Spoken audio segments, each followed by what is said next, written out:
Good afternoon, everyone, and welcome to the webinar. My name is Drew Katz, and I am the Director of User Support and Farmer Engagement at AgSquared, and I want to thank everyone for coming. The title of this afternoon's webinar is Planning and Record Keeping for a Better Growing Season with AgSquared. And we have a jam-packed and exciting schedule and agenda to take place over the next 4 hours. I will be presenting today and also moderating. We also have some other folks joining us today as presenters and panelists. So before we jump into the webinar, I just want to take a brief moment and introduce everyone. You should be able to see a few webcams up on your screen. First, we have Jeff Gordon. Jeff Gordon is co-founder of AgSquared, also that lead product designer, and Jeff will be speaking a little bit in the beginning of today's webinar about what good record keeping is and what that means for your farm. We also have from AgSquared David Wides. David Wides is AgSquared's user support specialist. He is in charge of AgSquared Support Center. You maybe have received an email from him in the past if you've written in with a question.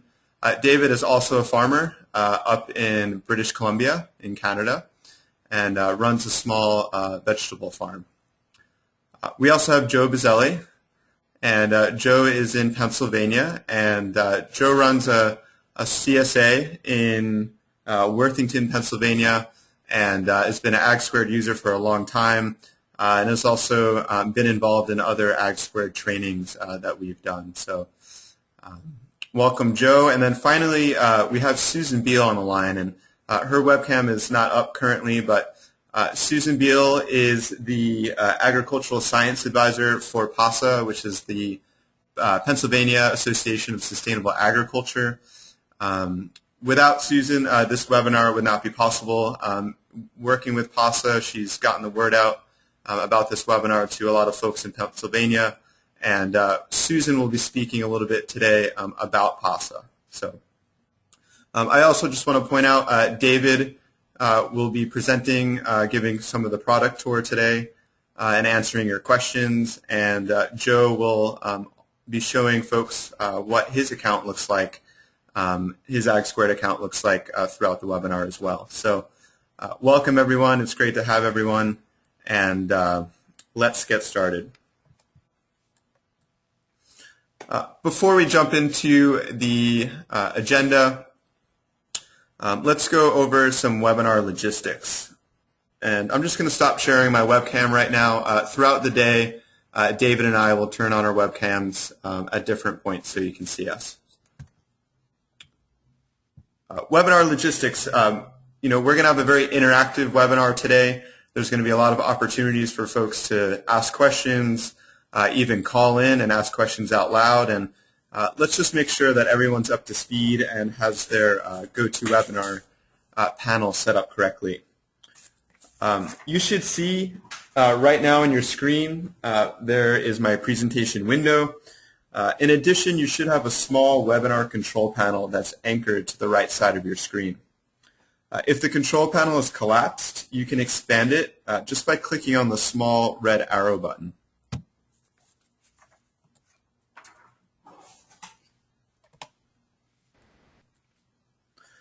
Inside the control panel, you'll notice that there are two sections, one on top of the other.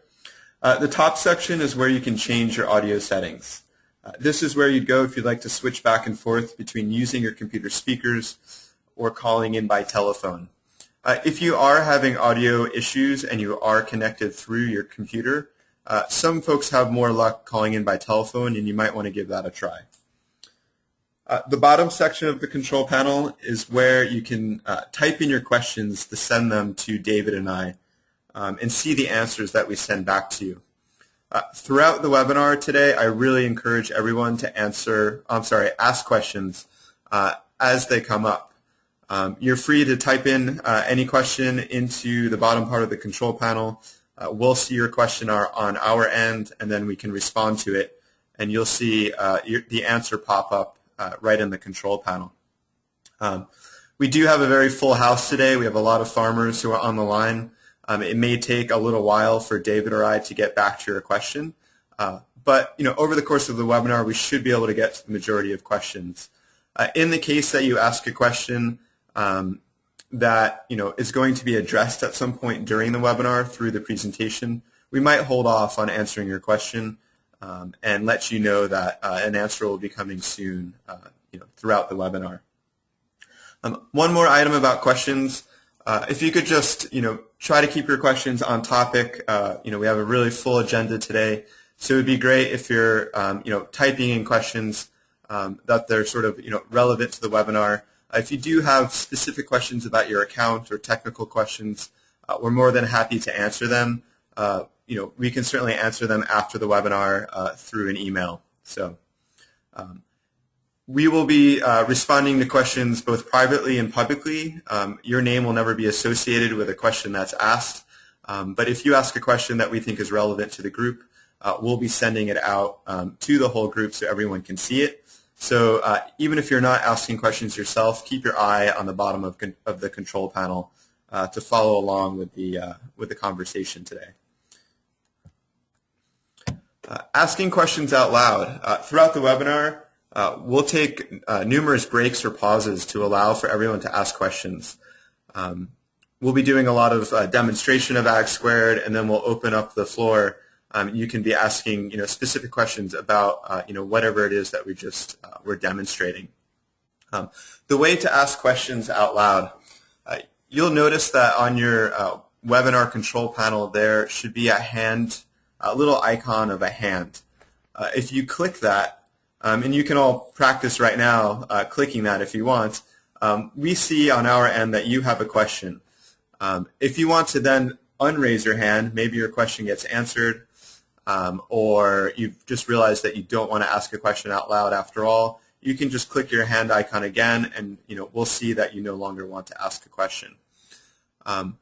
Before we call on people and unmute you, we'll be sure to announce your name just so we don't catch you by surprise.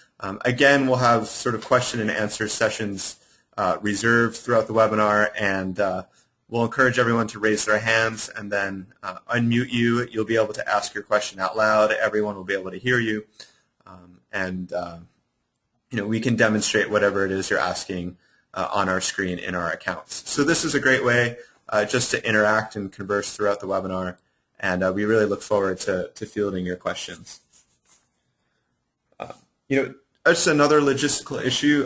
It is a very, we're going to be live and direct for about the next 4 hours. It's a long webinar. If any reason, you leave your computer or you need to log back in, that initial link should work fine for you for rejoining the webinar. If you have any technical questions or issues, again, feel free to chat those in the control panel, and David or I will try to troubleshoot your technical problems as best we can. So with that, that gets the logistics out of the way. And if anyone, again, has questions, feel free to write in as we're getting started. And what I'm going to do now is pass the microphone over to Susan Beal from Pasa.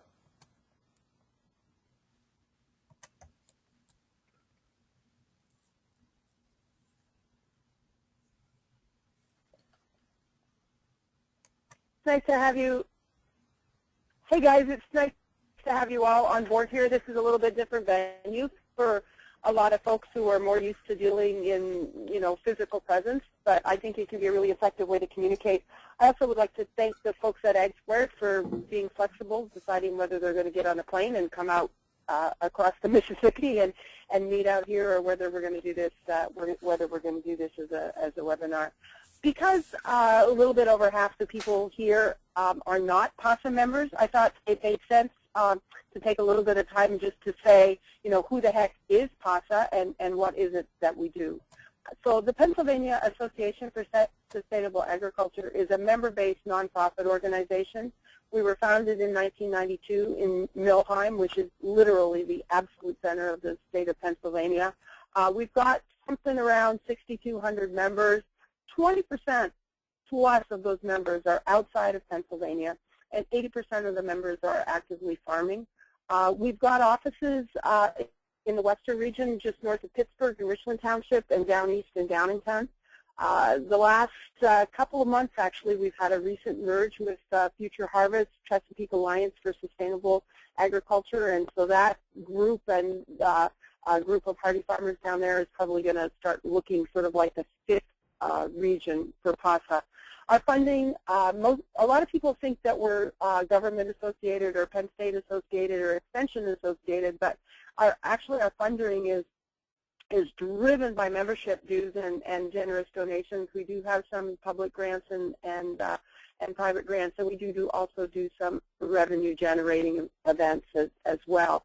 A couple of the other things that PASA does that folks are not always aware of is we coordinate a Good Food Neighborhood, which is essentially a consumer outreach for folks who are interested in obtaining products and services from local sustainable or regenerative farming community. And we also coordinate the National Buy Fresh, Buy Local campaign as well. So you want to shoot my next slide there, and we'll just work right through those. We'll work just right through those. Some of the things that we also do, we really do a lot of educational stuff. Our Farming for the Future conference is the first full weekend in February every year. We just had a 23rd annual conference. We usually have around 2,000 people there. We wrangle about 150 speakers and have a couple of pre-conference days with intensive specific tracks. We work a lot with farm-based education stuff, farmer-to-farmer learning, intensive learning sessions on specific topics, webinars, obviously. And we're also doing some really interesting farm-based research projects. I feel really strongly that everything we do on the farm every day is at some level a research project, but we have some more formally put together stuff, doing some feeding studies, for example, on soy and non-soy feeds for poultry, doing some cover crop research, have done in the past some cucurbit pest research, and we're just launching a collaborative work to do some GMO feeding trials, GMO and non-GMO feeding trials in poultry. And some of the other benefits of membership talk about some of the work that we do for policy and advocacy as well. We do some special events, Bike Fresh. We do 3 big biking events, some other specific educational and fundraising events too. I've done some beef cook-offs, grass-fed beef cook-offs, probably 6 of those over the years, and also getting involved with some of the other athletic events that some of our farmers and consumers are involved with. You can flip that through to the next slide. I think we've just got a couple of photographs and stuff left. If there's anybody on the call who is not on our Pasa mailing list, please feel free to just either send me an email or contact with me. When we talk about sustainability from the Pasa perspective, we talk about not just the biological practices that farmers are using, but also looking at the community responsibility, the ecologic, environmental responsibility, and of course, it's a no-brainer, but we forget about it. Just the economic viability and vibrance of our farming and business practices.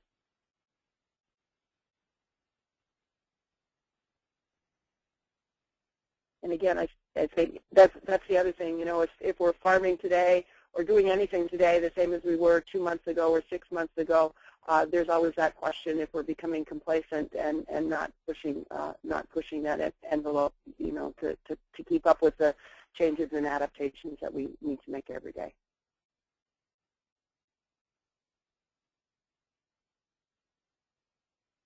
And again, one of the things that folks work in, and I think everybody works there, that intersection between the growers and the farmers, the marketplace, and the community of eating and consuming people.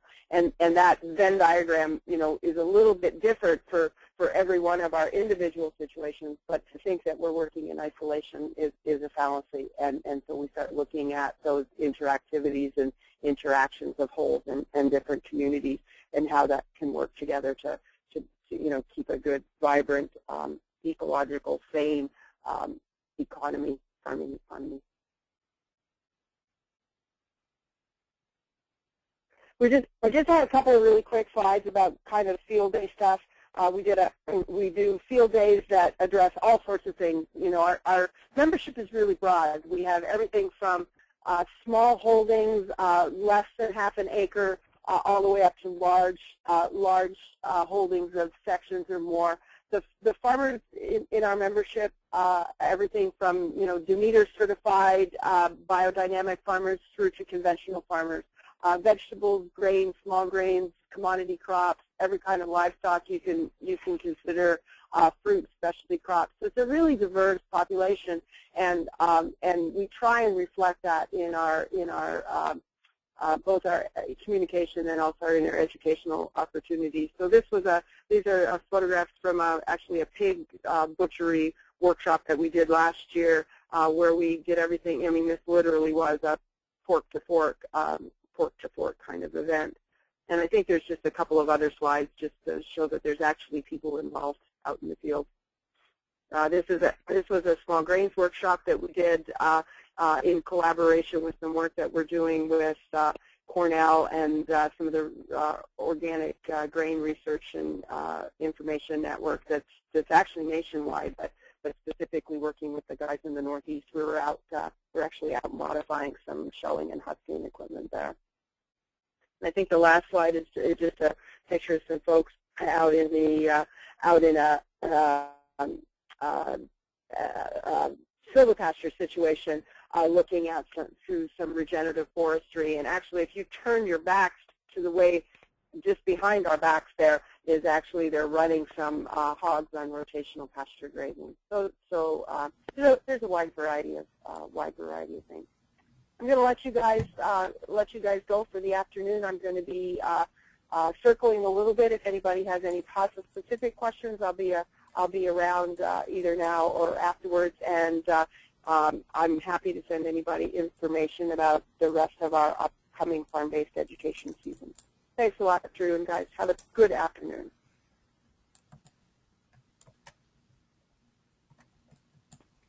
Thanks so much, Susan. Again, I just want to thank Susan for all her effort that she's put into not only make this webinar, but some other joint AgSquared and Pasa events possible. Joe, Jeff, and I were recently in Carlisle, Pennsylvania, where we did a in-person full-day AgSquared session.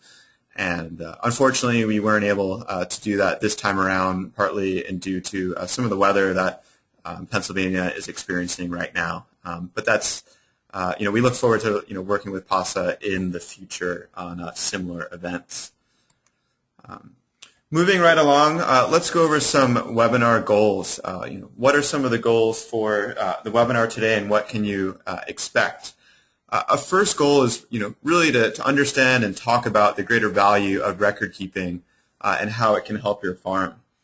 You are all here today to learn about AgSquared, due in part because you're probably interested in record keeping, or you see the value of record keeping. You see that there's a place for it on your farm. You see it as a means to improve your farm. We're going to take a little bit of time in the beginning of the webinar in a moment here just to speak a little bit about what is good record keeping on a farm, and what are the different ways to think about keeping records. Second goal, to practice using AgSquared's tools and features. Throughout the session today, we're going to be giving a demonstration through practically every aspect of AgSquared, every tool, every feature. And we're going to provide time for you guys to practice what it is that you're seeing in the presentation. We'll set apart some time so that you can open up your screens, your accounts, and play around with what you're learning. We really want you to come away, leave this webinar with a sense of sort of a command over AgSquared and how to use its different features. So I will do my best throughout the webinar, just to keep a good pace so everyone can stay on track. And again, if you're having issues, practicing something or implementing something in your account, you can always ask a question using the control panel or out loud. Finally, sort of our overarching or end goal for the webinar today is for everyone to leave the webinar with the skills and knowledge necessary to implement AgSquared on their farm and to be using AgSquared in 2014.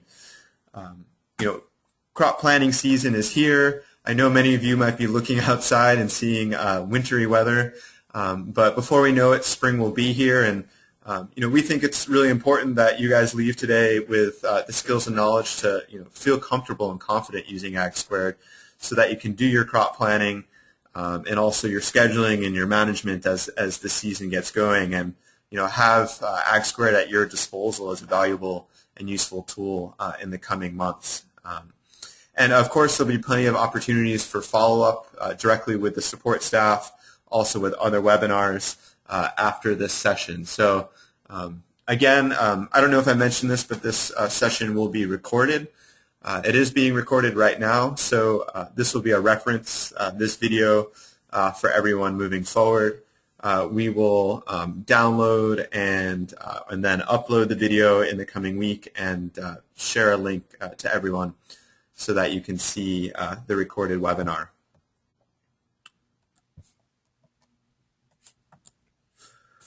Let's take a look at the agenda so you know what to expect over the next 4 hours. What are we going to be covering and what is the sequence of the different topics. Right now we're sort of in the introduction. Jeff, again, will be hopping on in a moment and speaking a little bit about giving an overview of record keeping.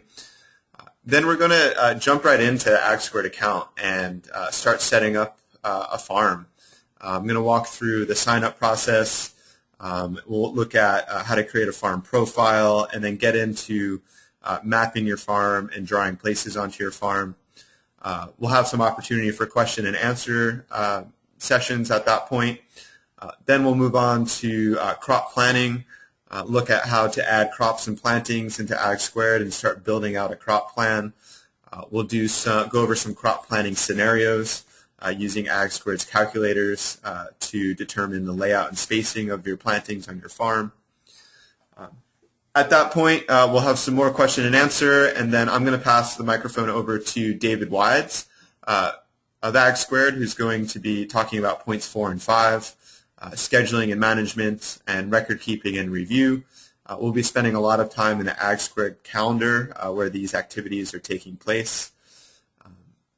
And then finally, towards the end or the last hour, we'll give a preview of AgSquared Plus, which is set to be released in the coming weeks. AgSquared Plus has some additional features, including a staff tracking tool, an inventory tool, and also some cost accounting tools. And we'll be giving a preview of AgSquared Plus and be giving you a tour of some of these tools that you can expect to be released soon this spring. And then finally, to wrap up, we're going to pull Jeff Gordon back into the conversation, and he's going to give everyone a sneak peek into sort of what's new in the world of AgSquared, what we have planned in the coming weeks, months, and even looking out to a year, some exciting new developments at AgSquared, which we want to let everyone know about. So that is a preview of the agenda. We'll be revisiting this slide at different points just so that you can be checking up on where we are in the overall plan for the day. With that, I'm going to pass on the microphone to Jeff Gordon, who's going to speak a little bit about what good record keeping is and how that relates to your farm. So just give me a moment to pass over the mouse and keyboard to Jeff.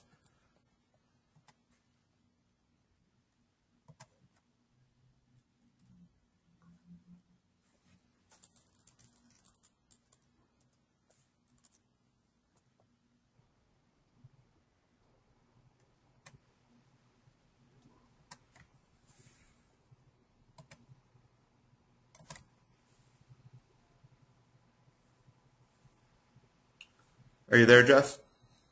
I'm here, yeah. I don't appear to have mouse and keyboard control. All right, let me try passing that on to you again. Okay.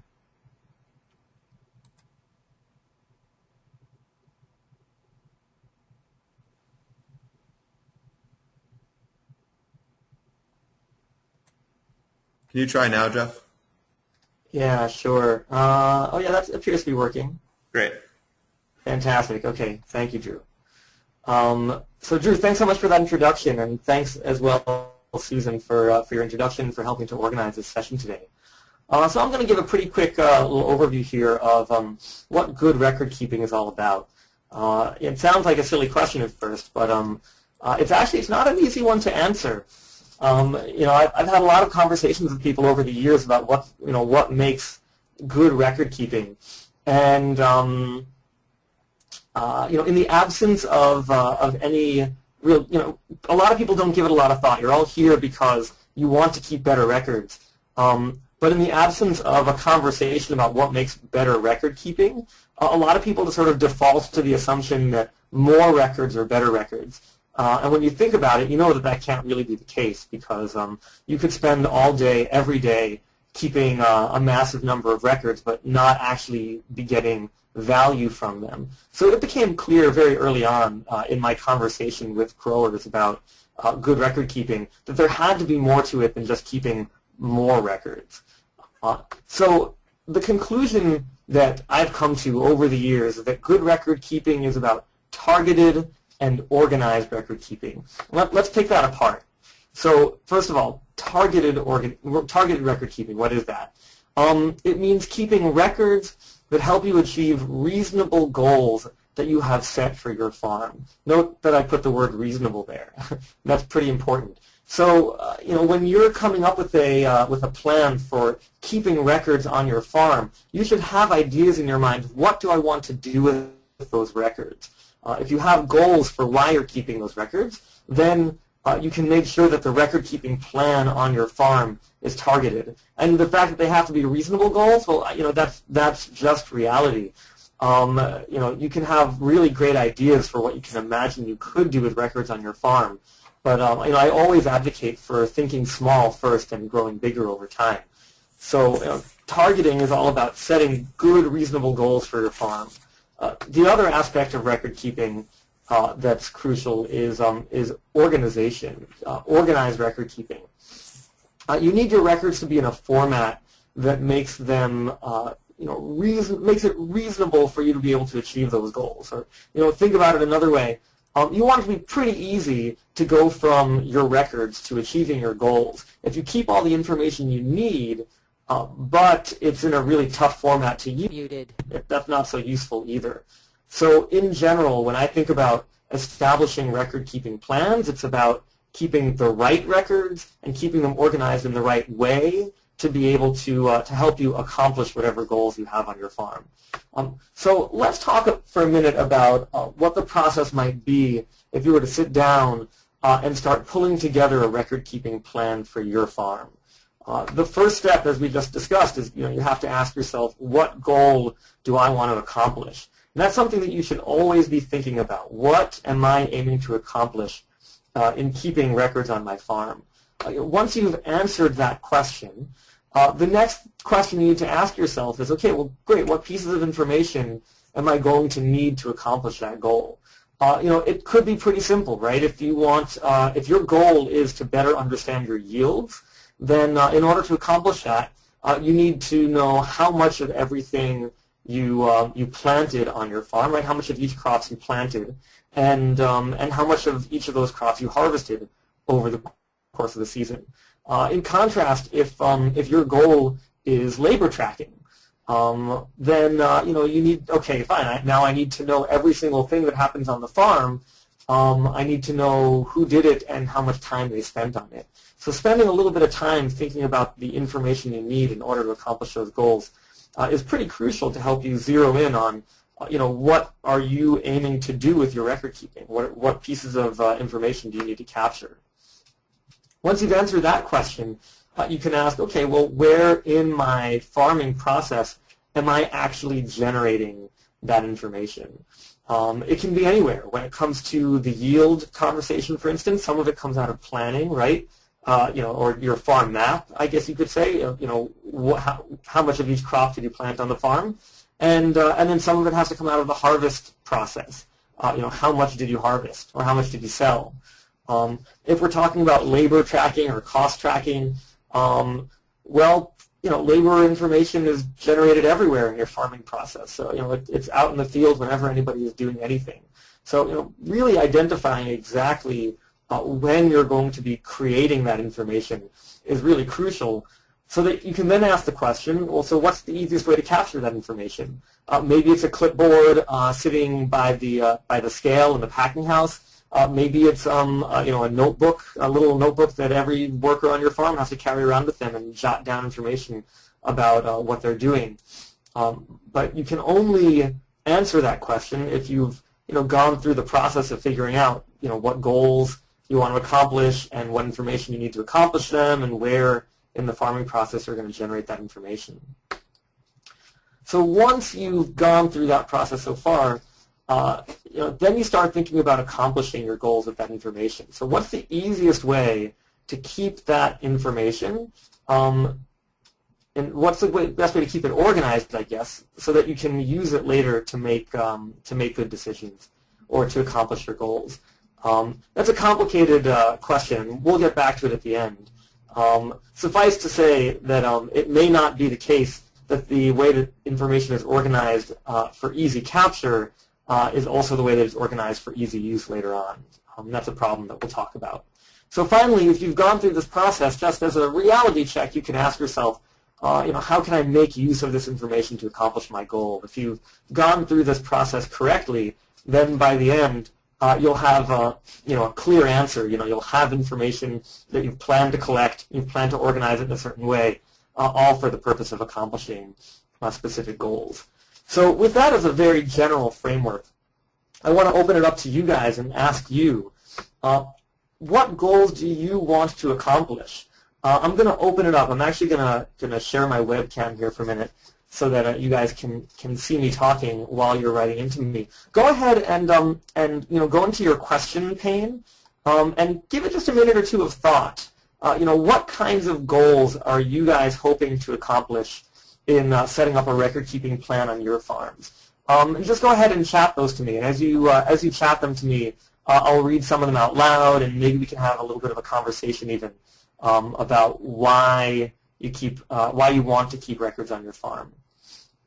So go ahead. I'm just going to wait here for a minute while you guys give it some thought and type those questions into the question section on your GoToWebinar panel.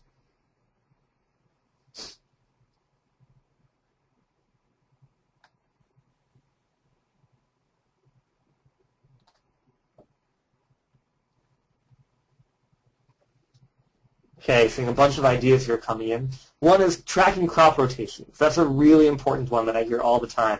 If you're organic, even if you're not organic, if you've got a diversified farm, you're growing a lot of different things, there's a tremendous amount of information you need to keep track of regarding what was where and when, so that you can decide what to put where the next year.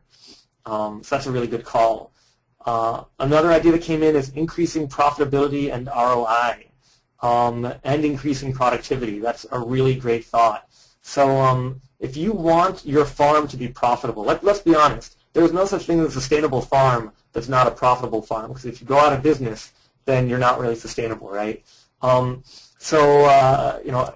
it's really important when you think about record keeping to think about profitability.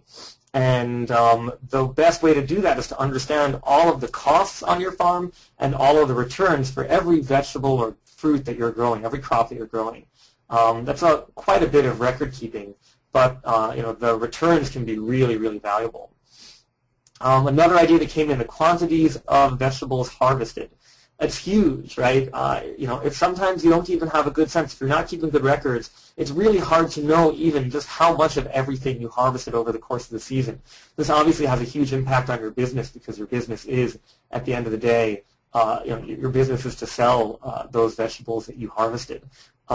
This has an impact both on the business side and on the agronomy side, right? It's a question of high profit, of increasing your profitability. It's also a question of making sure that you plan out the next season really effectively, so that you can grow just the right amount of everything to sell exactly what you need to sell. Just going down the list here, a couple of other things that have come in. Just going to scan for a minute. Certainly increasing production is really important. Understanding all the factors that go into what is causing you to have good yields or bad yields has a big impact on how you're going to plan out your season. Here's a really good one. Keeping track of the amount of produce that goes to market and the amount that comes home unsold from the market. That's really crucial for understanding how much you can sell at the market, right? On the one hand, you need to be thinking about how much you can grow. On the other side, you need to be thinking about how much you can sell so you can match those two up as well as possible. Going down my list here, I want to be able to plan my seed use. That's a really good one. It's hard to order the right number of seeds, right? When you're planting 100 or 200 different varieties of vegetables on your farm, it can be really daunting to plan out your seed use effectively and make sure that you're ordering the right number of seeds for what you plan to grow. So calculating out how many seeds you need, making sure that you use them effectively, making sure that you keep track of what was left over from one year so that you can use them the next year, that's really valuable. Let's see, some other ideas that have come in. Profit and loss for different crops. We talked about comparing varieties. That's a really good one. You grow, if you're growing 100 or 200 different varieties, you want to know which ones perform most effectively on the farm from the agronomic standpoint. You want to know which ones perform the most effectively at the market as well, right?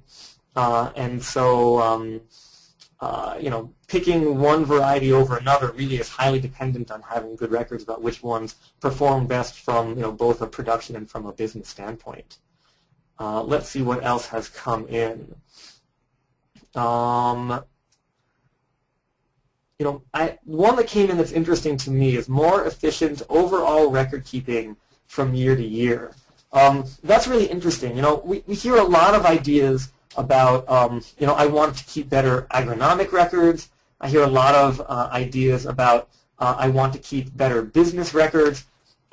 Eventually, when I ask this question, enough, eventually I hear some ideas start coming in about the workflow on the farm. It's important for me to keep better records because I've got 8 people who work on the farm, and for us to work together effectively, we need to have good documentation for what happened last year so that everybody can look back at the same information and and know what they need to do the next year. So definitely sort of management of the farm workflow is a really interesting one to me and one that's really important. Keeping track of what was grown and what was sold, right? Absolutely. Tracking pest and disease resistance. That's a really good one. You've got obviously pests and diseases are a major problem, and you want to know which of the varieties on your farm were the most effective for any particular pest and disease. You also just want to keep track of what weather patterns might have implied the emergence of a particular pest or disease at different times during the year. And maybe you can make better decisions if you understand the drivers of a particular pest or disease becoming really problematic on your farm. Then you can make better decisions going into the season about what you might expect to be coming in the coming season. Another one that I haven't seen a whole lot of, but I'm curious to know. A lot of you are probably since you came in through Pasa, I'm guessing that at least some of you are certified organic. I'm guessing that that a number of you have different kinds of record keeping that you're just required to do for your various kind of compliance. Do any of you have to do either organic record keeping or any other kinds of record keeping for compliance? Anything, maybe, is anyone GAP certified? Maybe type in and let me know if you're GAP certified or you're thinking about GAP certification, things like that. Okay, well, we've had some really good ideas here. I appreciate that. Anyone else want to toss any last ideas into the ring before I jump to the next slide? We've got at least one person here who is working toward GAP certification. Great, and so you know that GAP certification requires a lot of record keeping about all sorts of things, about production and about sales and harvest and sales. and about just sort of other things that happen on the farm, cleanliness and worker health and things like that. So it's a really good reason to keep records as well. So let's see. Here's one interesting one that just came in. I'm going to say this is the last one I'm going to point to, and then I'll go to the next slide. But we have someone here who's a new produce farmer and just needs more guidelines in terms of yield and seeding rates and things like that. And that's a really cool idea, what I like to call institutional knowledge. If you keep records, then you're beginning to build up a knowledge base on your farm of how what works and what doesn't work, and you can share that among your farm. Within your farm, you can also share it with others. Probably a lot of you are familiar with Roxbury Farm. They have a bunch of manuals, production manual and a harvest manual that they share with everyone. Excuse me, they've been doing a CSA for, I'm tempted to say 20 or 30 years now, and they have really excellent accumulated knowledge about how to grow a lot of different vegetables and how to handle them post-harvest. And so that's the kind of information that with good record keeping you can also keep on your own farm for your own environment, share it with others, and have an impact in that way. So with that, I'm going to, I appreciate all your input. This is really excellent, guys. I'm going to turn off my webcam here and jump to the next slide, which is just a, and you guys can keep on sharing more information, by the way, even as I start jumping to the next slides. If you have any other ideas, I'm always interested in hearing what they are, and I can add them to the next time I do a presentation like this. There we go. So these kinds of conversations have yielded a lot of ideas over time. I think that we hit all the major categories that I've seen when I've given this talk in other contexts. So there's the agronomic aspects of record keeping, right? Maximizing yield, optimizing soil fertility, maximizing your water use efficiency. That's something that comes up a lot more west of the Mississippi than it does east of the Mississippi. Just selecting the right practices for your farm. And from the business perspective, we talked a little bit about the efficiency of labor, and some people talked about identifying profit centers. Just in general, efficiency of input of energy use is something I hear sometimes. We talked a little bit about effectively targeting your markets, making sure that you are picking the right markets to sell to, and you're sending the right amount of produce to those markets. Whether those markets are farmers markets or your CSA or wholesale accounts, in any of those categories, you can effectively target the right produce to the right markets. Obviously, there's reporting and compliance for organic, for GAPs. Taxes didn't come up, but that's a really important one. And customer communications. More and more people who are selling directly to their customers, they want to be able to tell their customers how the produce is grown, so keeping good records is a good way to be able to have that information to share with your customers. And then finally, from a workflow perspective, we talked a little bit about improving on-farm collaboration and about accumulating institutional knowledge. So with all that aside for a second, now let's jump back to our record-keeping plan. This is what we talked through before about, you start with your goals like we just did, and then you work through the process of figuring out what information you need to accomplish those goals, figuring out how you're gonna keep that information over the course of the season, how you're gonna make it useful by the end of the season. So what we found is that the real challenge comes into play right here in the middle.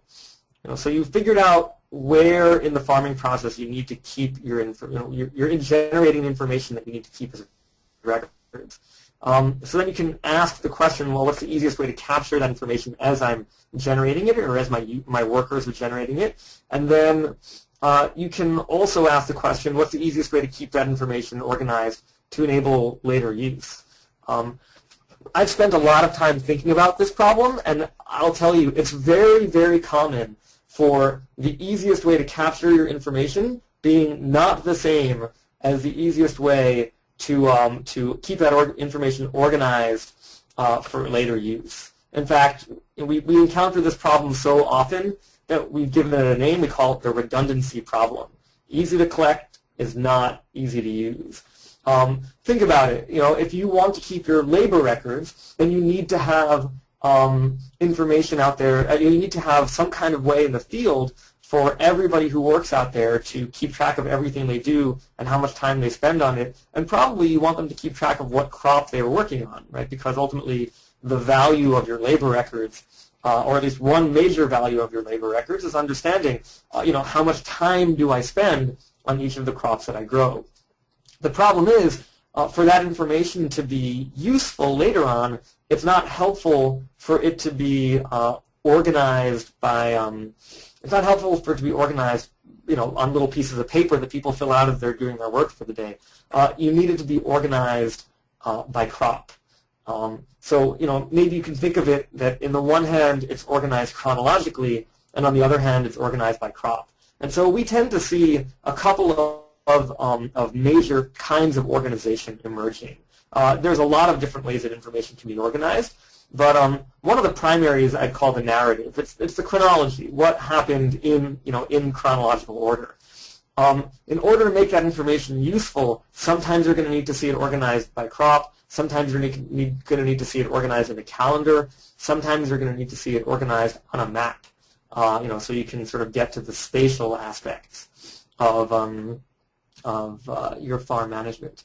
So that's one problem that we've set out to address with AgSquared, this redundancy problem. Another problem that we see all the time is what we call the time problem.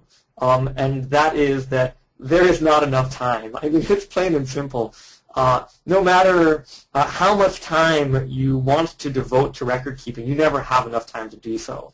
And so maybe thought about another way. You can think of all sorts of ways in which record keeping could be really valuable on your farm if only you had the time to put into that record keeping, but you don't. So a major aspect of what we've done with AgSquared is try to think about the fastest way to make it possible for you to keep records so that they can become useful later on. So addressing the redundancy problem, addressing the time problem, the solution that we've come up with in AgSquared has to do with a workflow that you create on your farm. If you think about the way things work on your farm, first you plan your season. I think that certainly all of you who are in Pennsylvania, you have a winter. And even if you're doing 4-season production, it's a lot lighter than it is in the winter than it is in the summer.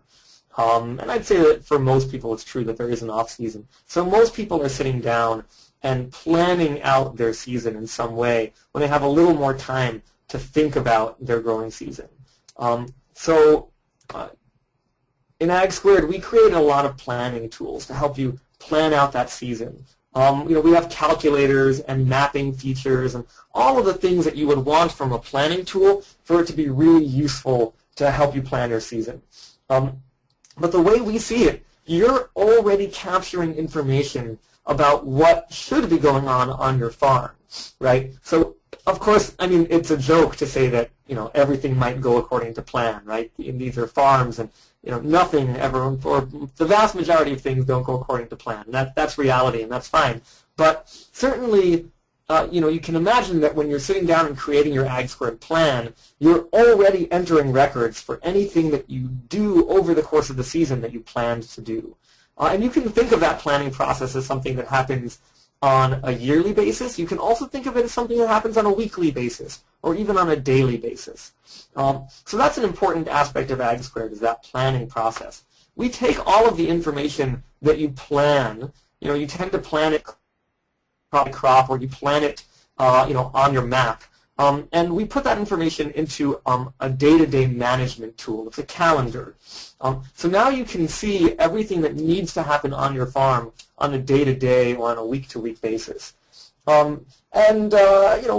You can work with it there. We give you the ability to assign your tasks to workers. We'll show you more about that towards the end of today's conversation.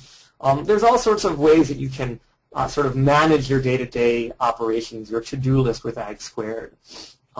As the activities on your farm get done, you keep records, right? The great thing about what I just showed you is if you're starting with your plans and then you're ending up with all of your to-do items in a calendar, then record keeping can be as simple as just marking a checkbox. Yes, I did that. Yes, I did that.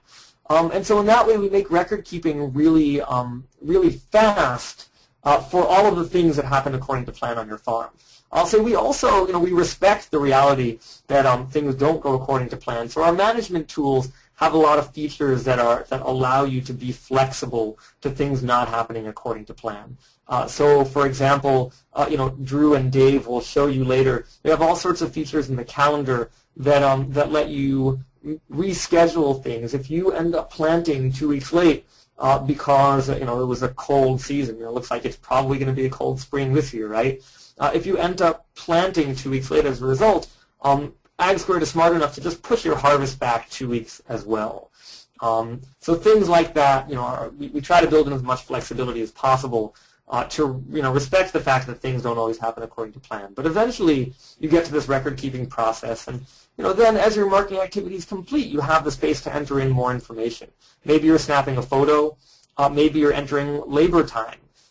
Maybe you are, entering in, how much of a particular particular material and input you used, in that activity on your farm, or maybe you're entering a harvest quantity.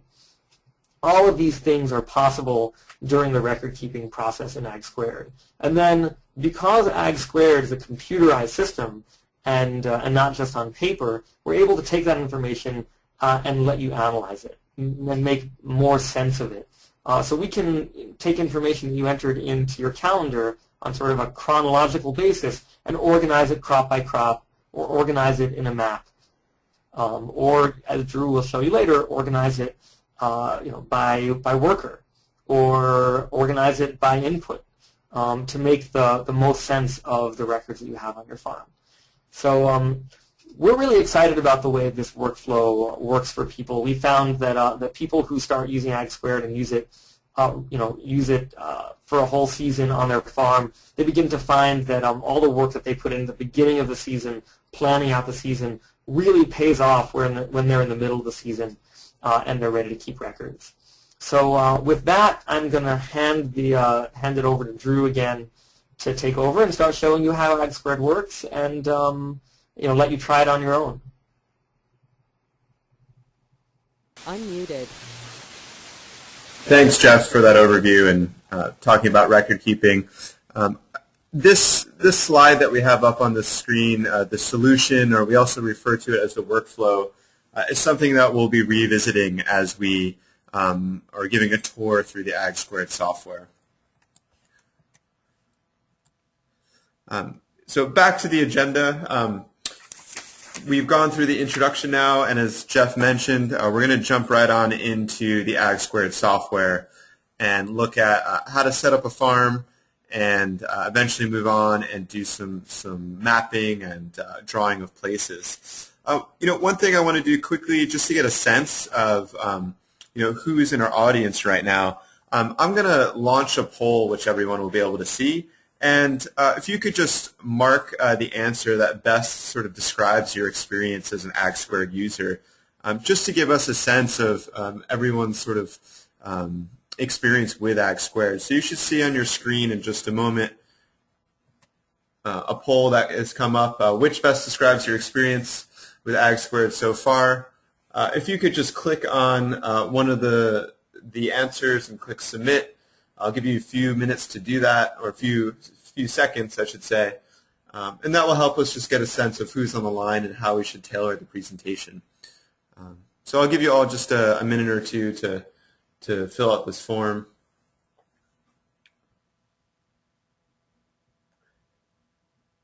And I also just want to stress again, if you haven't asked any questions yet, feel free to type in questions at any time. Okay, I can see that there are a lot of answers coming in, and I'll just give it a few more seconds before I close the poll.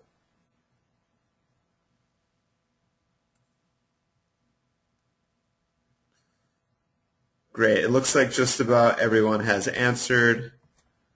I can close that, and looks like The majority of folks here today are relatively, well, it's kind of split between folks who are, just experiencing and interacting with AgSquared for the first time. And then we do have some folks, it looks like they've spent, maybe a season in AgSquared, have done some basic crop planning and also played with the calendar a bit. So it looks like we have a, good representation here, and I definitely think that, our webinar plan today will be useful for everyone who's in attendance and their different experience. So let's move on over to my web browser. And you can see now I am at the AgSquared homepage, brochure page. And I'm just going to start from scratch, log in, or I should say sign up for an account. So I'm going to click the sign up button.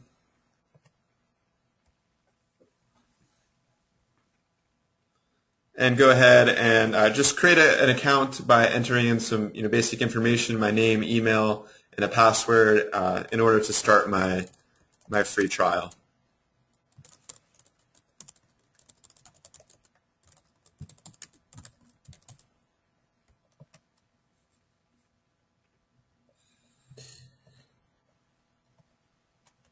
Oh, sorry, I need to just pick a different email address.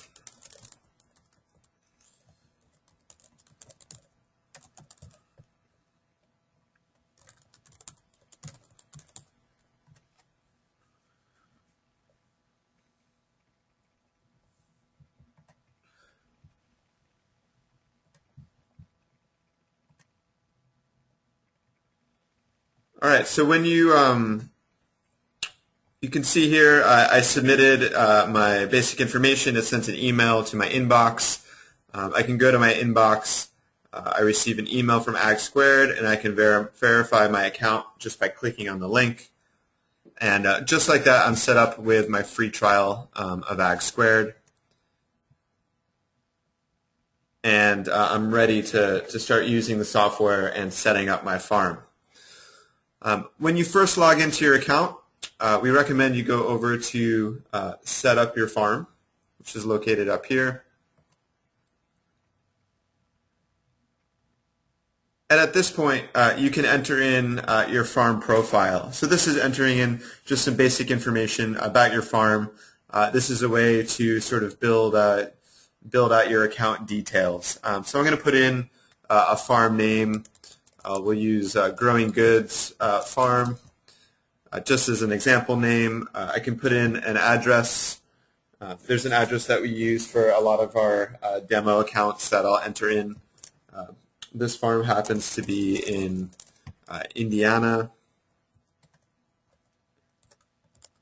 And I want to encourage everyone, if you have space on your screen and you want to go ahead and go through this process right now, feel free to do so. You can also just follow along and come back and watch this video, this recording at any time.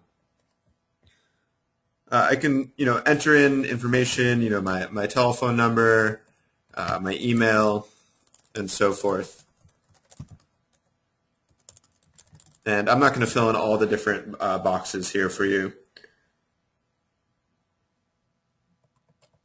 And if I scroll down here, you can see there's a lot of other information I can add to my farm profile, such as my farm size. We'll say maybe I have 20 acres. What year did I start? 2013, and so forth. There's a lot of information you can enter here. Even further down, you can enter in a bit about your production, so what kind of crops you're growing. I'll select vegetable and herbs. Maybe I have some dairy. Maybe I have some dairy goats in my farm. Poultry where I'm producing eggs, bees, and so forth. This information is not required to fill out, but we encourage everyone to do so. It's really helpful for us at AgSquared to get a sense of who is using the software. And why that's useful for us is that when we're trying to prioritize what types of features we should be building and how we should prioritize them in our development pipeline, if we see that the majority of our folks are maybe organic or moving towards traditional, they're in transition to organic, We can think about maybe trying to sneak in some maybe organic certification features or organic tracking features into our program to make sure that we're meeting the needs of our audience, the types of farmers that are using AgSquared. I'll also mention that we currently have a contest going on. So for everyone that has a complete filled out AgSquared profile, you are eligible to be entered into a contest to win an AgSquared credit. So if you have the chance to fill out your farm profile, and we can enter you into that drawing, and we'll make an announcement sometime in the next week of who wins a free a credit to AgSquared. So I'm going to go ahead and save my farm.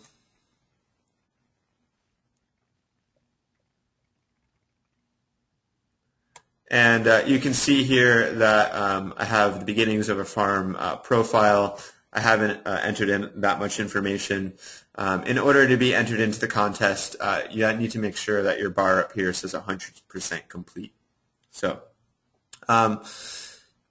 many places in AgSquared, will provide you with a default image or icon. I want to demonstrate, and I'll do this a few times, that it's possible to upload your own photos into your account. So if I click on this image here and decide to choose a file from my account, here I'm on my desktop, and I've got a profile pic of my farm set to go. Just give it a moment to upload. Obviously, the smaller the image that you upload, the faster it will upload. I can play with cropping this photo here. This is just a picture of some of my fields that have looks like gone to seed, and some greenhouses. I'm going to click Save, and just like that, I can add a nice photo to my farm profile for Growing Goods Farm. So this is really the first step when you log into AgSquared. I want to stress the importance of entering in the address of your farm. When you enter in this address, what it does is that it saves that address to your account, and it allows you to look at that address using AgSquared's Places tool, which I'll be opening up in just a moment. Just an overview of the interface, or the different tools and features that you have, when areas of your account that you have sort of accessible. Up here, this is the profile page. So this is how you actually arrive at the farm info page right here by clicking on the red barn. If you click on the little cog icon, you'll see your name. This is where you can enter in your payment information. So when you first sign up for AgSquared, you have a free trial for 30 days. Currently, you can see your type of account, your expiration date, your account details, which are just your name and address. And then if you decide that AgSquared is a good fit for you and you want to pay for a year subscription, you can do so by clicking in Enter Payment Info. Also want to point out the help button up here. You'll see this little blue bubble with a question mark in it throughout the software. This is how you access the Help Center. And we'll click into the Help Center a few times throughout the tour today and show you some of the resources that we have for our trialers or subscribers, for everyone who's using AgSquared. Next, we have the home page. Once you set up your farm profile and you log into your account every time, this is where you'll land. We refer to this as a workbench homepage. We have some links to articles here to help you get started. We also have some tutorials here if you're someone who learns well from watching videos. We've embedded a lot of videos in our Help Center, which can be a great visual sort of support tool for you to learn about AgSquared. Finally, we have a link to where you can sign up for different webinars. You can email us directly, and also another link to the support center. From time to time, we'll make announcements on the Workbench homepage. So if we're releasing a new feature, or there is sort of some kind of update or news that we want to bring to your attention, just keep an eye on your Workbench homepage. There might be something there that could be interesting or useful for you guys. So great. So that's the Workbench homepage. Let's hop into the Places tool and start to set up our actual physical farm in AgSquared.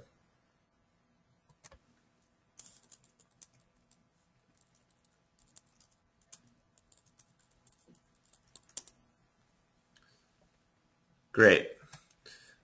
So you can see I've clicked on this Places icon, and it brings up the Places tool. And this is where you can set up your sort of physical farm, and you can do that either by adding places. So you have the opportunity of adding buildings, fields, growing enclosures, landmarks, and properties. You can add places directly to your account by clicking on this icon, or you can pull up your farm map and start to set up your farm by using AgSquared's mapping tool. And just down here in the bottom right-hand corner, you can see that if I click and drag, I can open up and expand my map a little bit more. Now, if you remember entering in the farm address in the beginning while creating the farm profile, that address is now saved and visible when I open up my farm map, and I can see that this address, I can recognize my farm. I can zoom in, scroll around the map, and right here I can see, there is my address. There is my actual farm. You may find that this satellite imagery has not been updated. This happens from time to time. Maybe you've broken ground on a new field, or erected greenhouses in the last year or two, and Google hasn't sent out their planes or satellites or drones to take more pictures of your farm. You can always work off a very basic map view. If you click up here, you can toggle between satellite and map. So when I click on map, I have sort of more of a blank palette to work with. Some farmers prefer using this view. There's a little bit more flexibility in terms of where you can draw without having the satellite image sort of get in your way or constrain you in any way. If you have a very small farm and you just have a few different beds or small fields, you might find it more useful just to be drawing directly onto the regular map view. So I'm speaking a lot about drawing places onto your farm map. Let's take a look and see how that works. Up here on the top left-hand corner, you'll notice that there is a little paintbrush icon. If I click that, again, it gives me the option to add and draw different types of places. I'm going to start off by just mapping the boundaries of my property, so creating my farm property by selecting the property drawing tool here. And you can see it turns my cursor into a set of crosshairs. And what I'm going to do to draw onto my map is just point and click around the perimeter of my farm.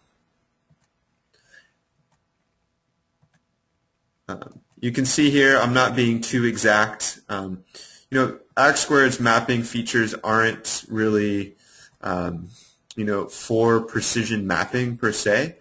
Really the point of mapping your farm in AgSquared and the different places, which I'll show you in a moment, is for you to have sort of a visual framework to work with and a visual reference for when you're working in your account and doing things like crop planning and looking at your crop rotations. By mapping places or drawing places onto your map, you can look up some of the dimensions on your farm. I'll show you that in a moment. But really the point here is just to get sort of organized from a spatial and visual perspective and create a foundation for doing your crop plan and tracking your rotations and even keeping records on a place-by-place basis. So I went ahead and drew the boundaries of my property, and now I'm going to enter in a property name. We can just call this, the main farm property. And I'll go ahead and click Save and Edit.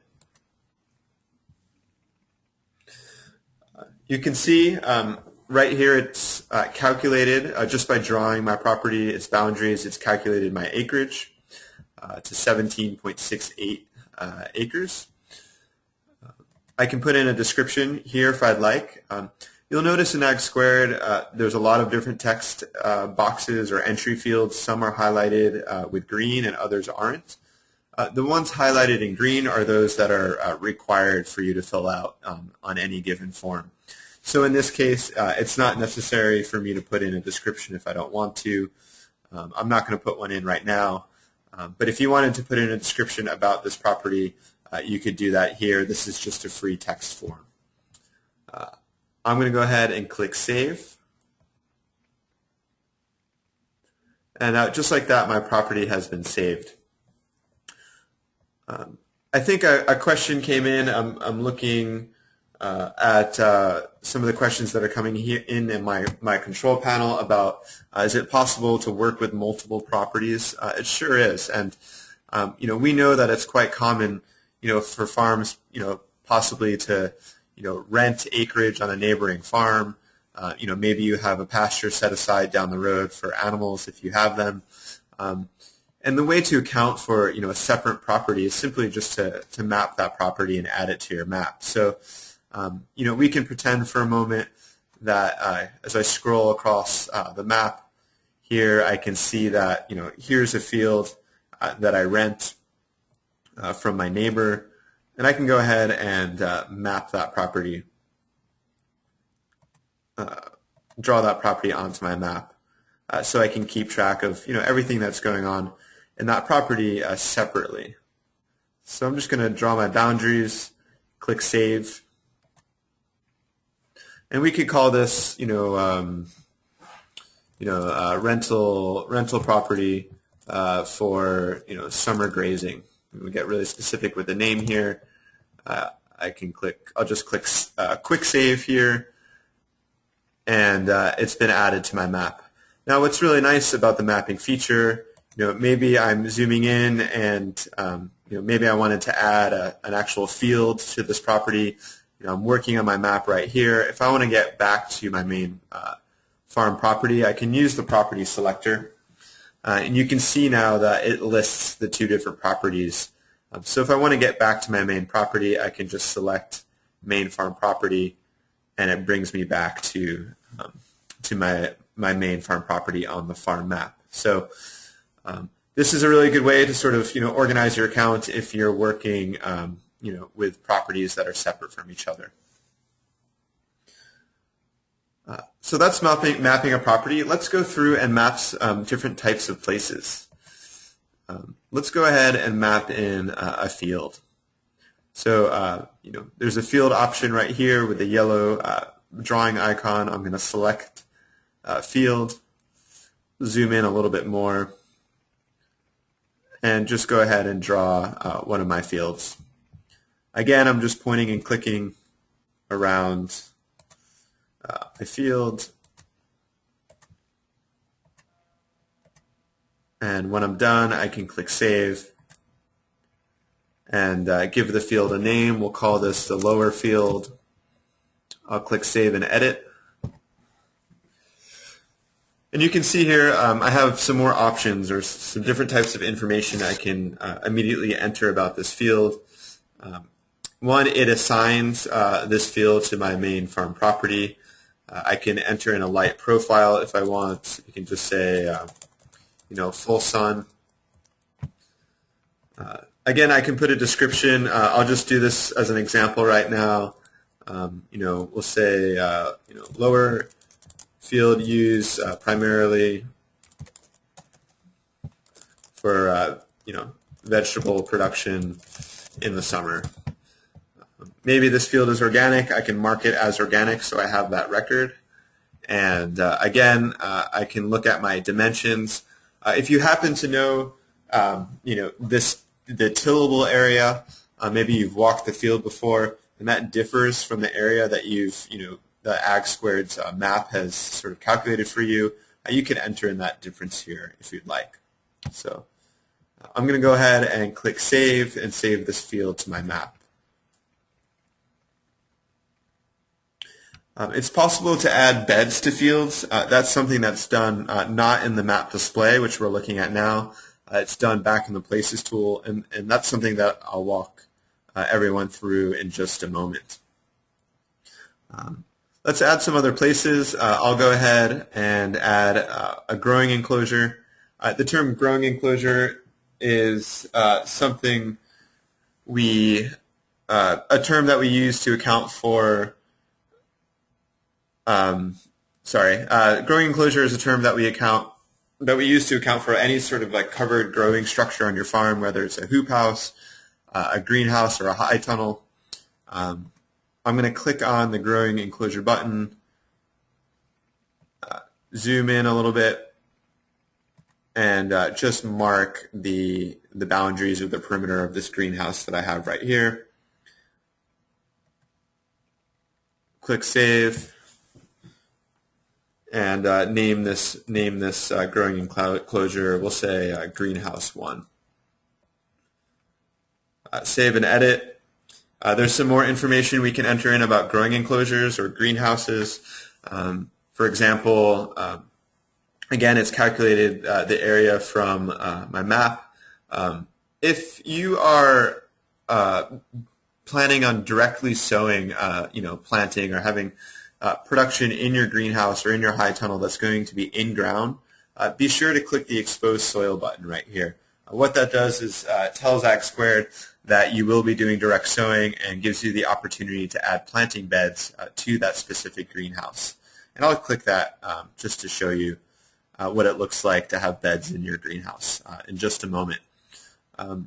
Further down, you can enter in the specific type of growing enclosure you have. In this case, it's a greenhouse. I can enter in the dimensions. So it gives me my floor space. I can also enter in a height of my greenhouse, climate control information, and finally construction information. Now, a lot of folks, it's becoming more and more popular to do season extension. The NRCS has been offering a lot of grants, at least out here on the West Coast where I'm located. I also believe on the East Coast and throughout the country. This is a great place to be, storing information that you might need to be saving and sharing with the NRCS for reporting purposes. So you can enter in a lot of this information here and save it directly to your map.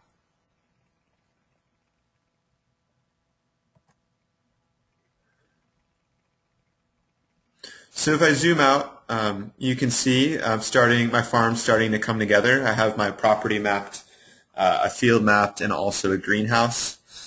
Before I close out of this map view, I just want to again highlight there's different types of places you can map on your farm. Buildings, also landmarks and properties. A building could be a barn or maybe a storage shed. AgSquared Plus is going to include an inventory tool, so you can be keeping track actually of where things are stored on your farm. Joe Bizzelli, who I introduced earlier, I believe has a few buildings on his farm.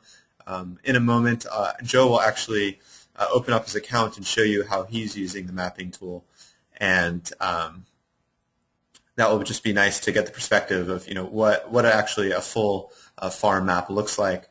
And then finally, there's landmarks. This is to map essentially anything other than a growing enclosure field or building. It could be maybe a conservation easement or a compost area. It's really up to you how you want to use the landmark mapping feature.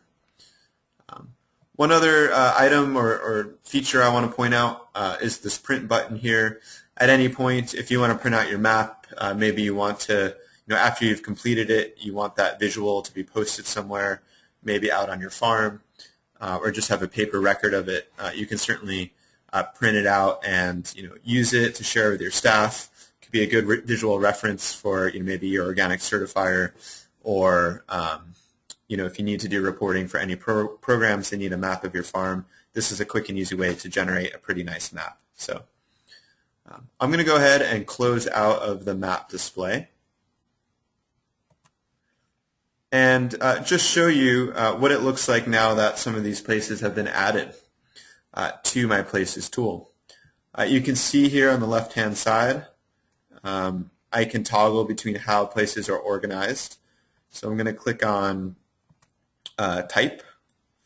So you can see I'm looking at, I have my main farm property, my rental property, a greenhouse, and a lower field have all been saved to my account.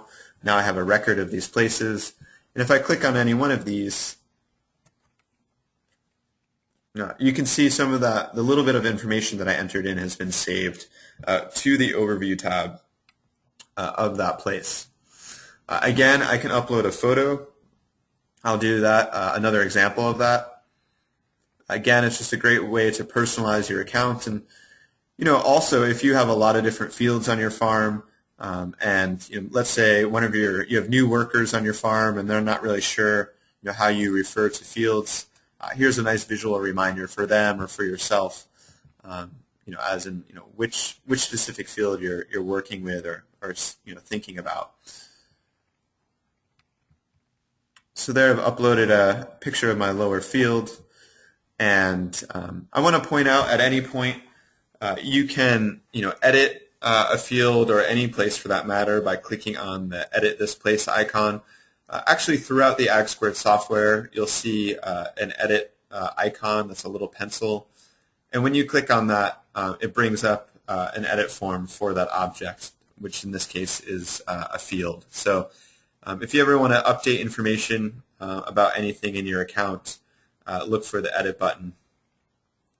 And of course, this little trash button right here would be the Delete button. I can go back to my map by clicking on Show on Map, and it brings up that lower field directly on my map and some information about it.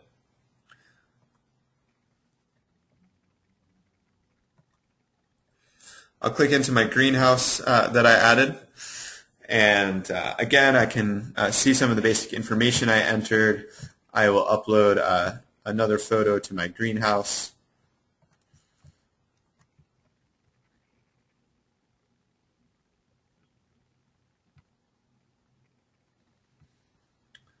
Click Save,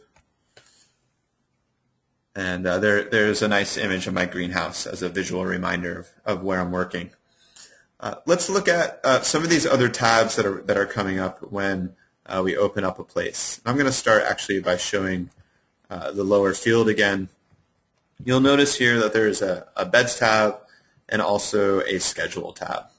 I mentioned earlier it's possible to add beds to places on your farm, specifically fields and to greenhouses, and I'm going to just click on that Beds tab. You can see right now I currently don't have any beds, but I'm going to go ahead and show you how to add beds. There's two ways you can add beds, by clicking on Add Beds up here or Add New Beds down here.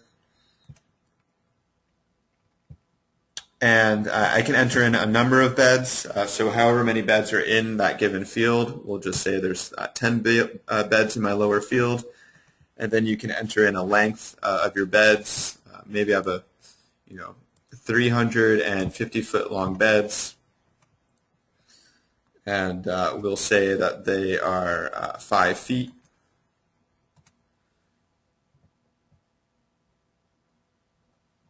And 3 feet for my planting width. Just like that, I can add 10 beds to my field.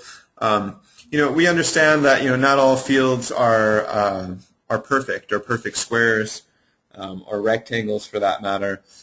So we've made it possible for you to go in and actually edit each individual bed, its dimensions. So maybe fields number 1 and 2 are 350 feet, but actually, the field gets a little bit shorter. I can go in and actually update the length. So maybe they're quite a bit shorter in this part of the field, and the length is only 100 feet for bed number 3, I can click Save, and that has been updated for bed number 3. I can do the same for bed number 4. Again, I'm just clicking on the edit pencil icon and can enter in my new length. You can also add in a bed name if you'd like, and I'm going to go ahead and click Save. And that's the sort of basic process of adding beds on your farm. A few other features within the Beds tab. You can filter your beds by date, or you could show the crop history for this field over time. You can see right now, of course, I haven't added any crops or plantings, so there's nothing in my field. But if I just wanted to look at maybe a year or a month's worth of what was in that bed, I can use this handy little date filter right here. And later on, David will probably walk you through more to how to use this filter to look at your crop rotations or your crop history. There's also a Schedule tab. This is where you can look at what's taking place in each specific place on your farm. We haven't created any activities yet. We'll revisit the Schedule tab later on in the presentation when we're talking about scheduling and management. I'll hop on over to the greenhouse. Again, you'll see there's an Overview tab. The main difference with the greenhouses or growing enclosures is that there's a Benches tab. This is where you can add in benches. A bench is really any type of place where your table or maybe pallets where you're doing your propagation, where you have trays and you're starting your starts. You can add benches in a very similar way that you add beds. You click on Add a Bench, and I'll enter in just a bench name. We'll call it the left bench. Let's call it south bench. I can put in some dimensions. So the length of my bench, we'll say, is 30 feet. And we'll say the width is 4 feet. And I can even put in the height of that bench if I want.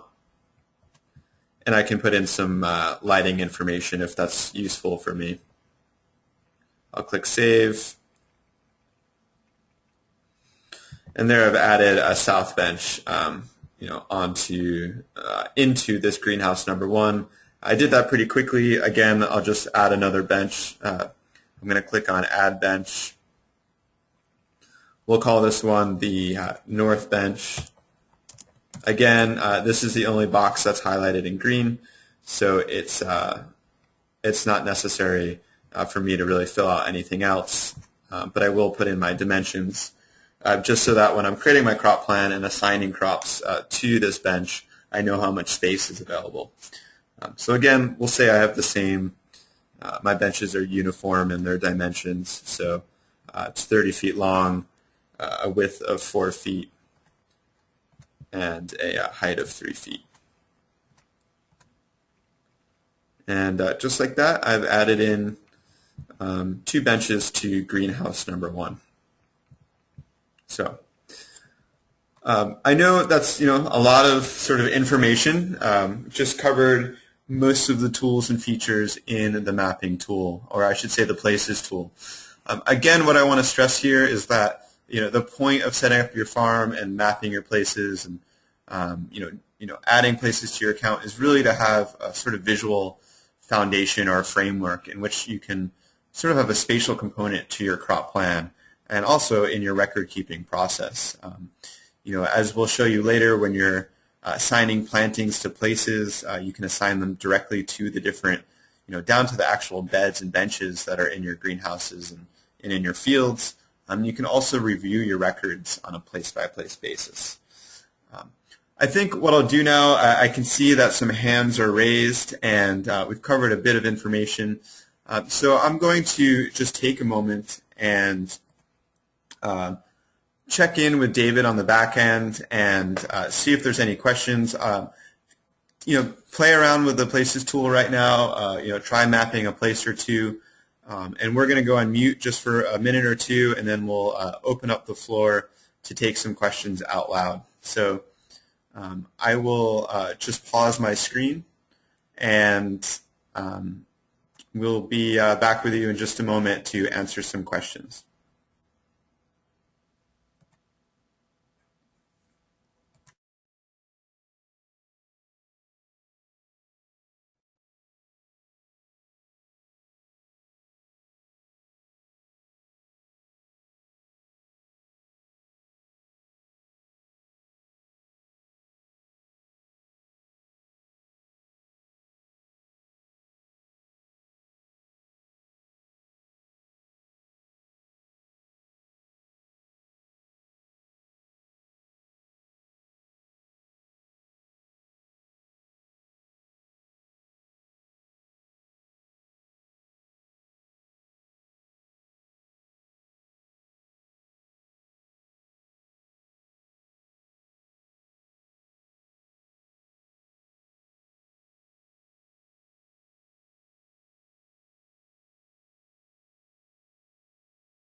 Okay, well, I hope you've all had a chance to play with the mapping feature and the places feature a little bit. One question that came in, which I can just address out loud, is it possible to edit the shape of a place once you've mapped it? And yes, certainly it is. I've pulled up my farm map again, and I'll go ahead and just add another field for the sake of demonstration. I'm going to zoom in here and start to map, let's see, maybe one of these fields up here. And let's say that I'm not really happy with my field drawing after I've already saved it.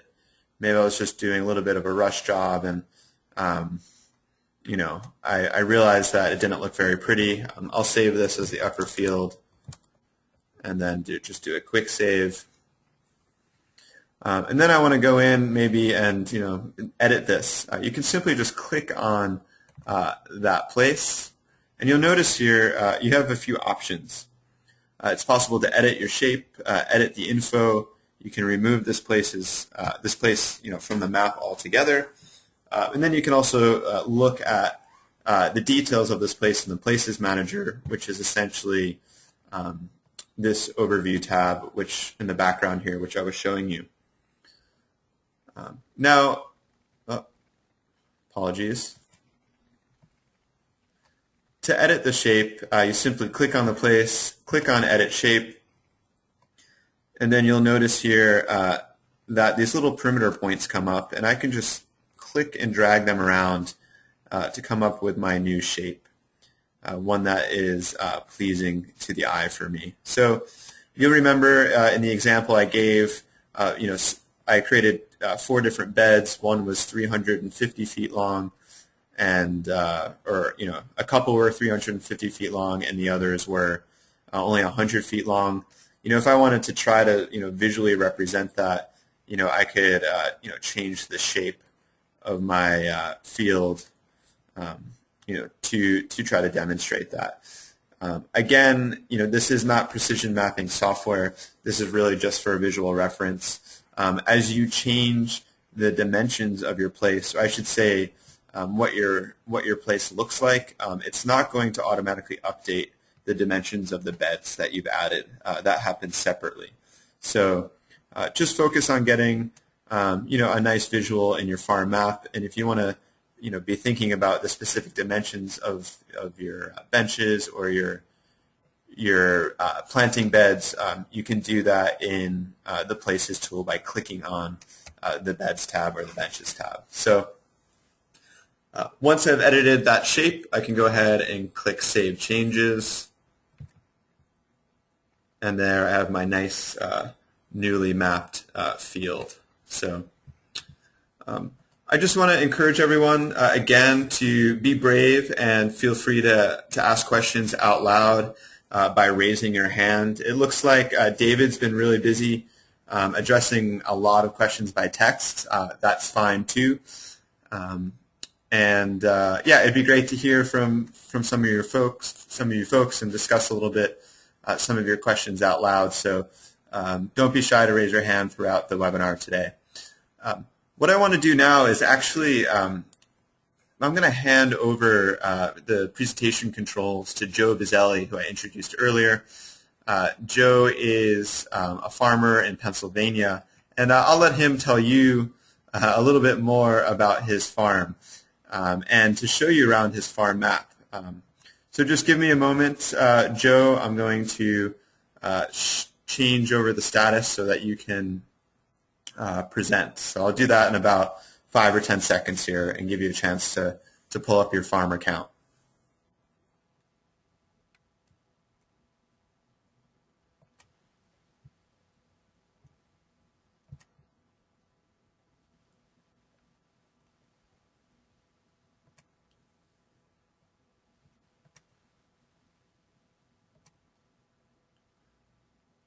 Okay. Go for it, Joe. Great. Okay. Well, before I went on, I wanted to show one of the reasons why you need a farm map. Here's my lovely dog. All right. It looks like you need to share your screen, Joe. Oh, do I?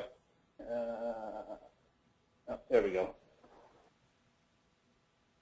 Okay, so there's my lovely dog. Every farm needs to have a dog for various reasons, and she's about 3 years old right now, and it's probably about the same time we started with AgSquared is when we got the dog. She was only a puppy, and early that spring we were out sort of mapping out our fields and looking what to grow and where to grow, because we were definitely paper-based before, and lo and behold, our dog got a hold of our map of what we were growing and sort of pushed us over the edge of why we needed AgSquared. We were able to recreate it. The missing pieces from other things that we had, other scraps of paper and things like that, but definitely AgSquared has made life a lot easier since then. But as Drew mentioned, really it's bringing up my farm.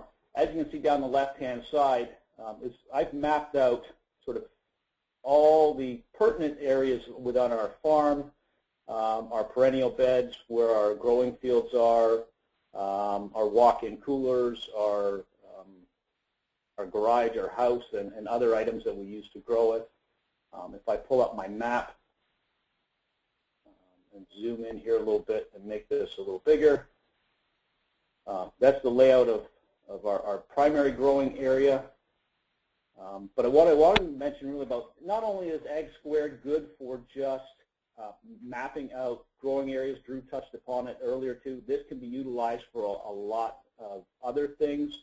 Particularly here in Pennsylvania, we have to have a manure management plan if we're running livestock on the fields. So one of the areas that we need to map out is waterways and have buffer areas. So we've got a creek area cutting through the middle of our property here, kind of basically a runoff from the pond that's up here in the corner. It kind of comes down through and through this way and eventually out to a larger creek. But I have marked off this orange area around that creek to indicate where my buffer zone is. So when I do my manure management plan, I can just print this map off, include it in here, and it's already done. And I just got other areas within my farm. If I go back over, if I tell some of our interns and our volunteers that I need to send you over to the cooler, I can provide them with a map or show them the map during when they come on of where the various aspects are, so they have a visual representation of what things are. The other thing Drew mentioned, if I go to my back field here,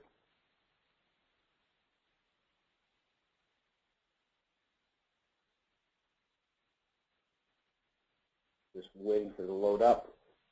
If I actually click on my beds, and I'm going to show the whole entire crop history.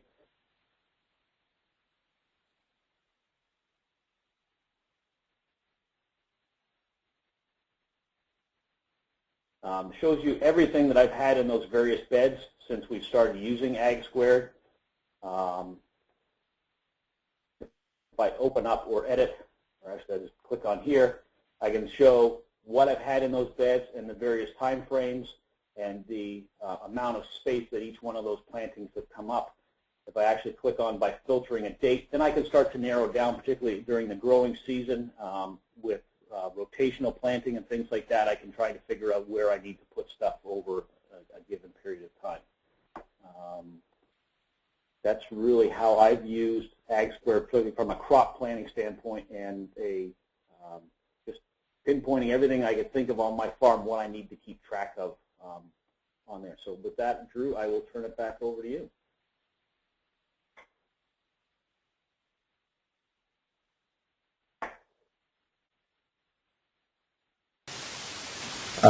Thank you, Joe, for that. We'll bring Joe back in later on in the webinar, and he can maybe show us a little bit more through his account. Joe is a very creative AgSquared user and has used AgSquared sort of in ways that we hadn't anticipated to track different things going on his farm, and hopefully he can share some of that with you later. I'm just going to switch over so you all can see my screen again.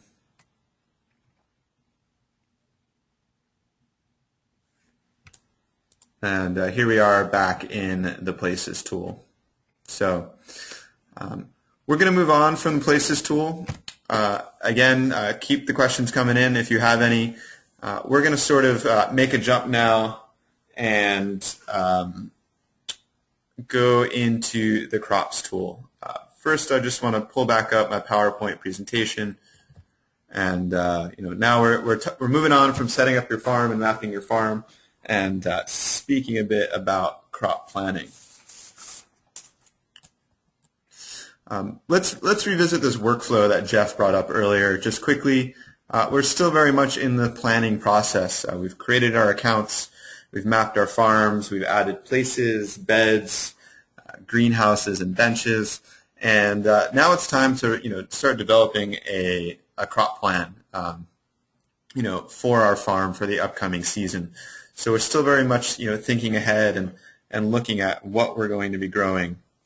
We're deciding what we're going to be growing and where we're going to be growing it and so on. So just a little activity here to engage you all briefly. I know you're all, have different levels of experience farming, but just out of curiosity, if you could use the chat button, or I should say the question part of your control tab, and answer this question. What does a crop plan consist of?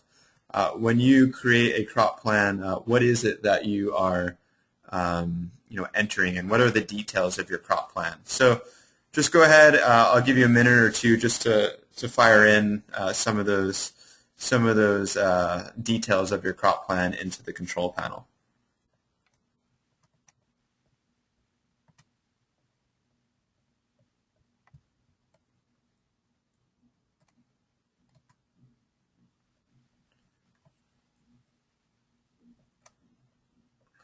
Okay, I can see some folks starting to write in here, which is great. Good to know that you're all engaged and listening here.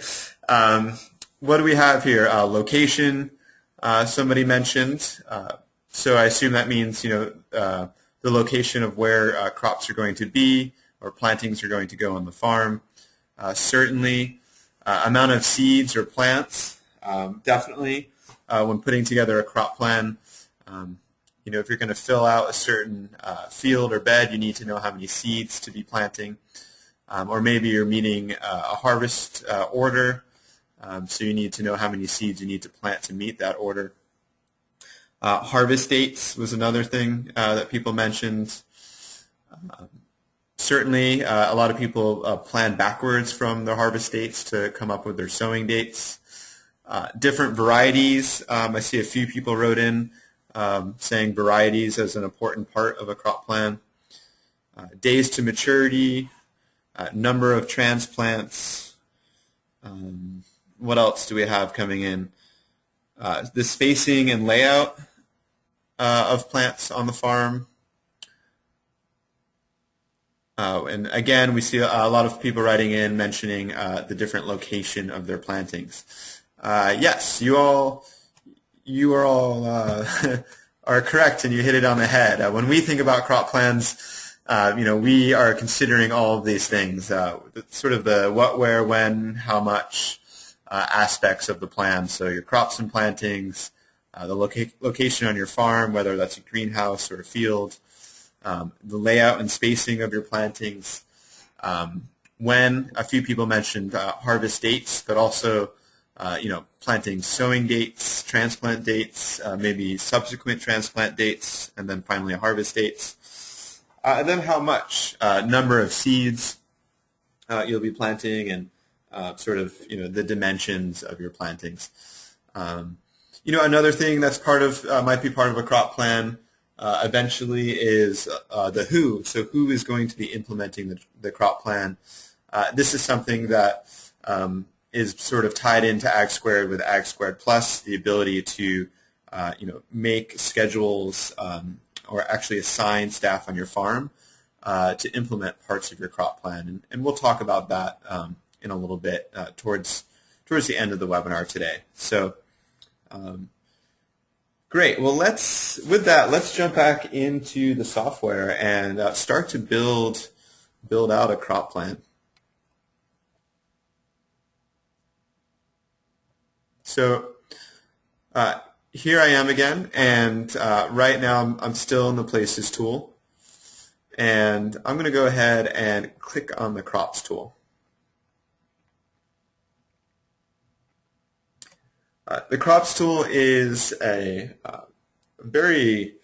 a tool with a lot of different features in it. There's a lot that you can do, a lot of power within this tool when it comes to planning out your farm. Right now, if we look at sort of the traffic behind the scenes on our servers, we see that there's a big flurry of activity happening in the Crops tool. Farmers are busy entering in their crops and plantings, getting organized for the upcoming seeding and planting season. So just to highlight a few sort of sections of the Crops tool, right here we have some basic instructions of how to get started, and also a video of a quick walkthrough overview of how to use the Crops tool. Hopefully after today you won't have to watch this video, but that's a resource that's there for you. We're going to, just in the next few minutes, primarily go over the crop tool, add a crop and add a planting buttons. There's also a harvest button here.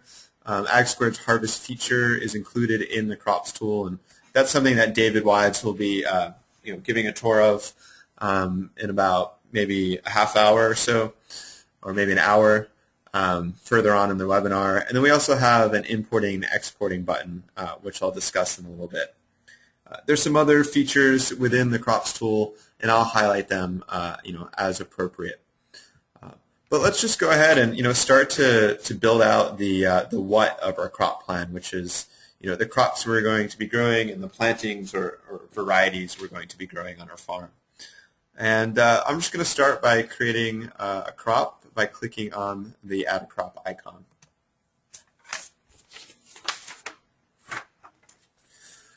You can see here I'm prompted to enter in a crop name. Let's start with adding carrots.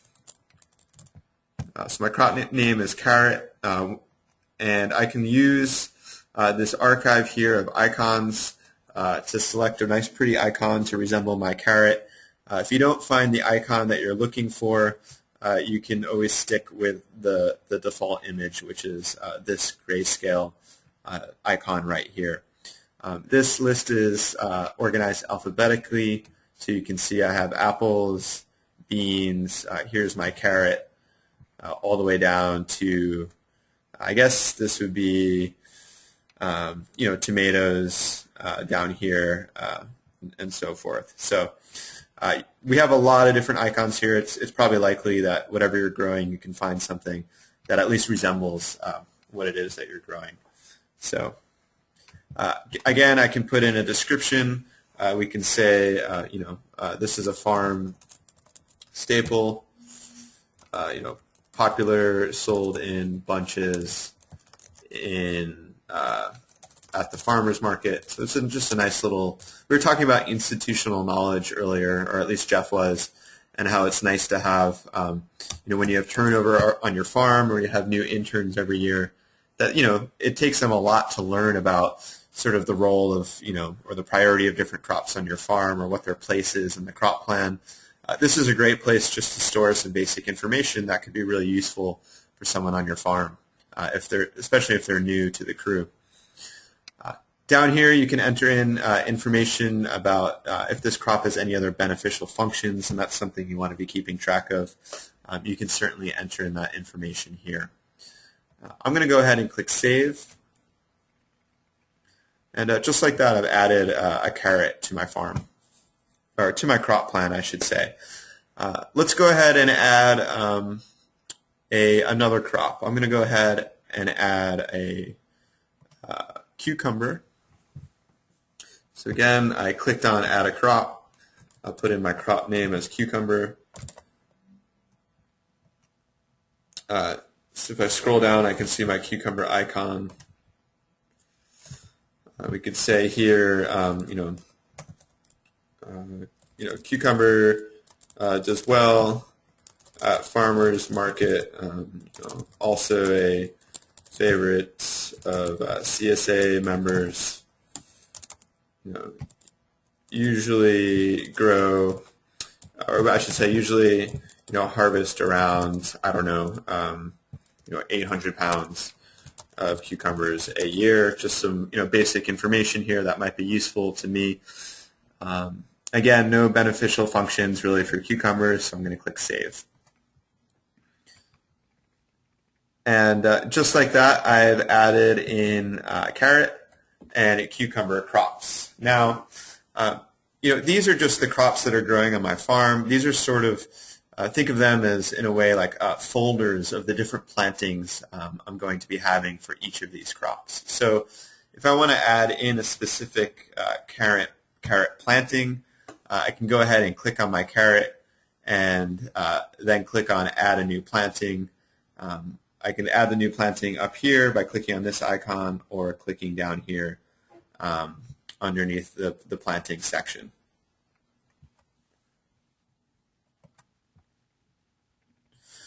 Here I've opened up the Add a New Planting form, and now I can enter in some information about the specific planting. You'll notice that there are 2 pages when adding a new planting that you can fill out. We'll pick a carrot variety. Let's say I'm going to grow the Nelson variety of carrots, which is a common one that we grew, that was very prolific and did very well on a farm that I worked on up in Washington. I can put in a description here once again. This is a good spot to add in some detail about the specific variety or planting. And one thing that's really nice that you can do here is actually draw information directly from, let's say the website, where you're ordering your seeds, so that you don't have to always be going back to the website or your seed catalog to be looking up information about the specific planting. You can simply just, go to the website, which I've already have queued up right here. You can see them just at Johnny's Selected Seeds, and I have my Nelson carrot, pulled up.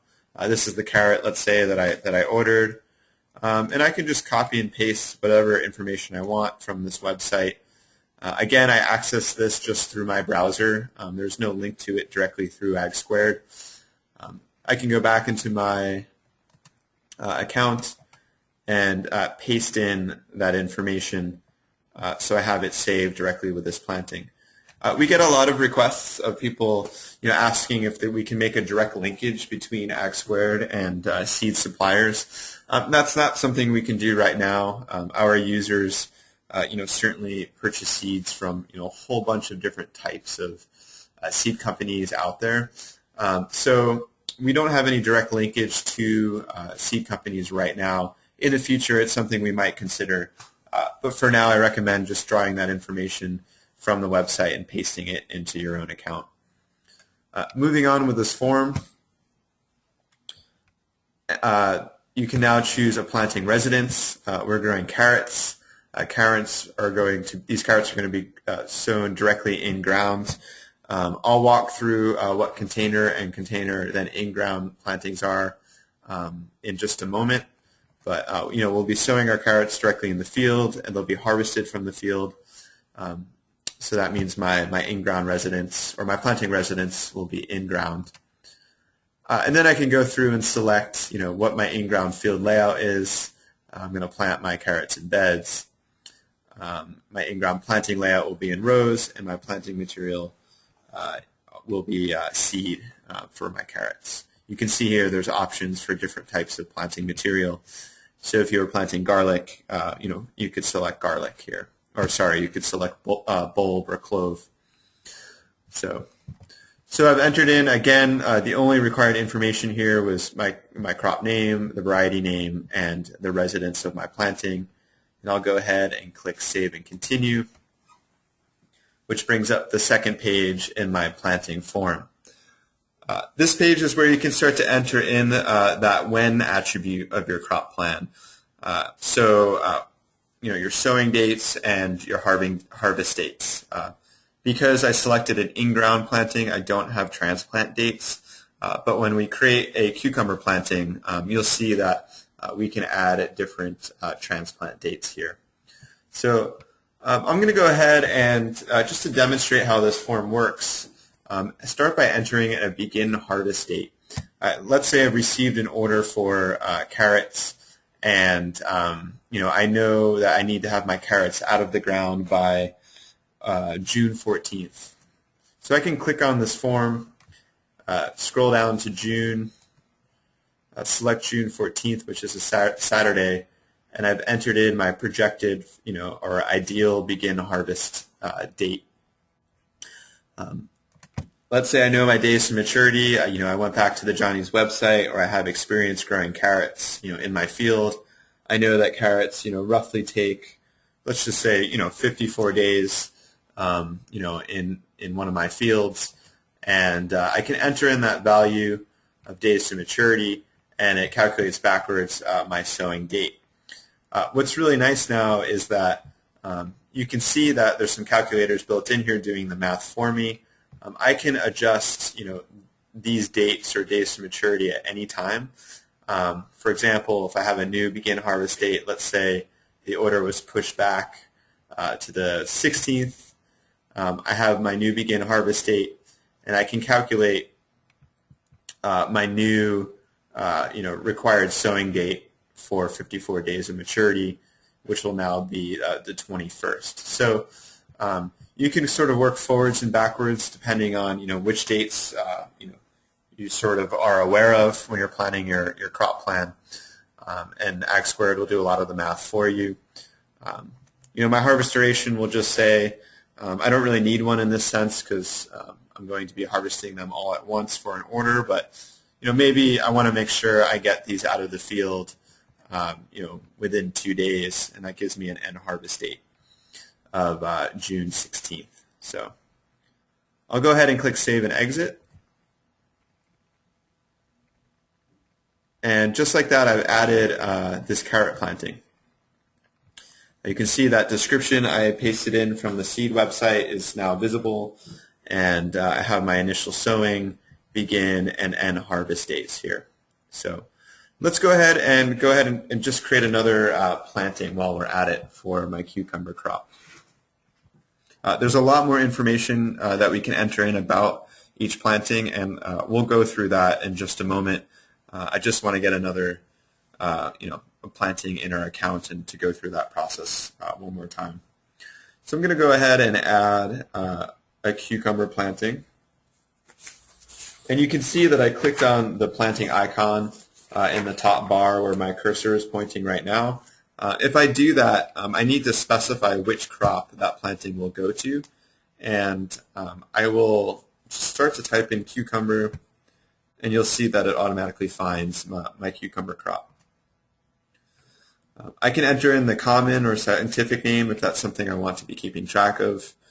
We have a big database here of all different types of varieties where you can look up the common name.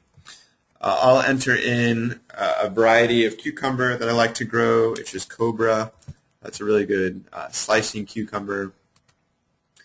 Again, I've pulled up some information about the seeds that I've ordered. I can just from a website, I can copy and paste this information once again. Right now I'm at Stoke Seeds website, and just paste that information right into my description field.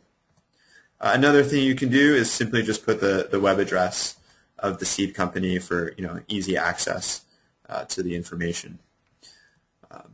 Planting residence. Now I'm not gonna direct sow my cucumbers.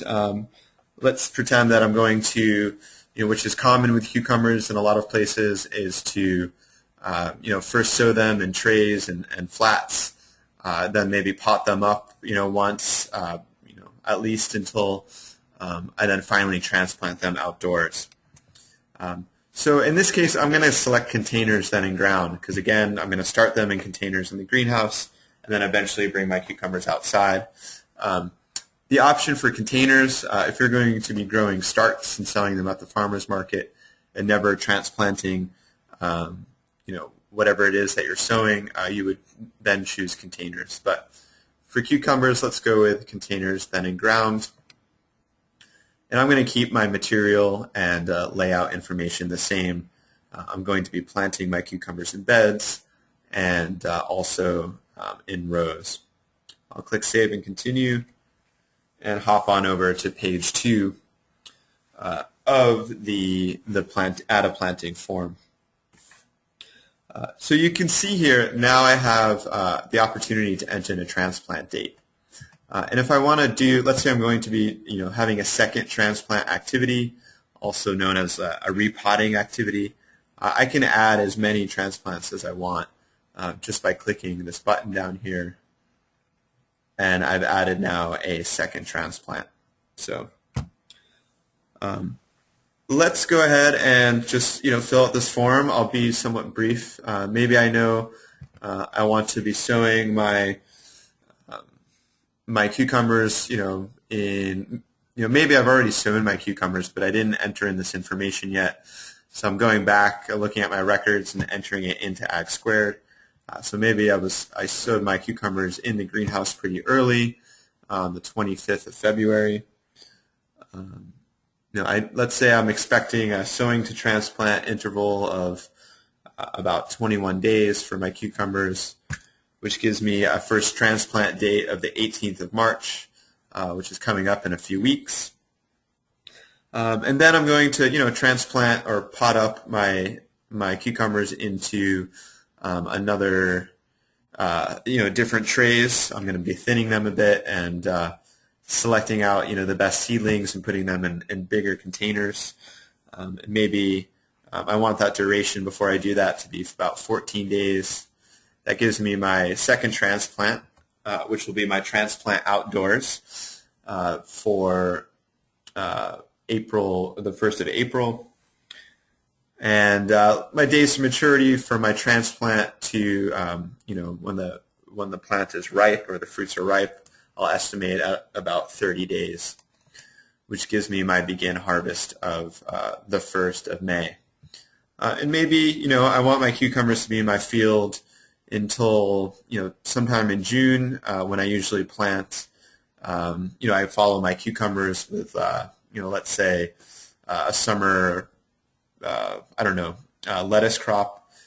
So I just want to make sure that I have my cucumbers out of the field by June 5th, we'll say, and there it calculates my harvest duration for me. So again, this is your plan. It may not go according to plan. You may turn out that you'll sow your cucumbers at a later date, or it takes longer, for you. Like you can't transplant them out directly on the 1st of May because the soil is a bit cold or it's wet. All of this information can be edited at any point. I'm going to click Save and Exit, and we've created now our Cobra cucumber planting, and now also our Nelson carrot planting. I'm going to show just one more aspect of creating a crop plan before we just take a really quick break and make sure that everyone's caught up. Hopefully you're able to do a little bit of this in your own account as you're following along. I'm going to click on Edit Sowing Details. Right now I'm in the Overview tab of my carrot planting. And if I click on Edit Sowing Details, maybe you've seen this form before.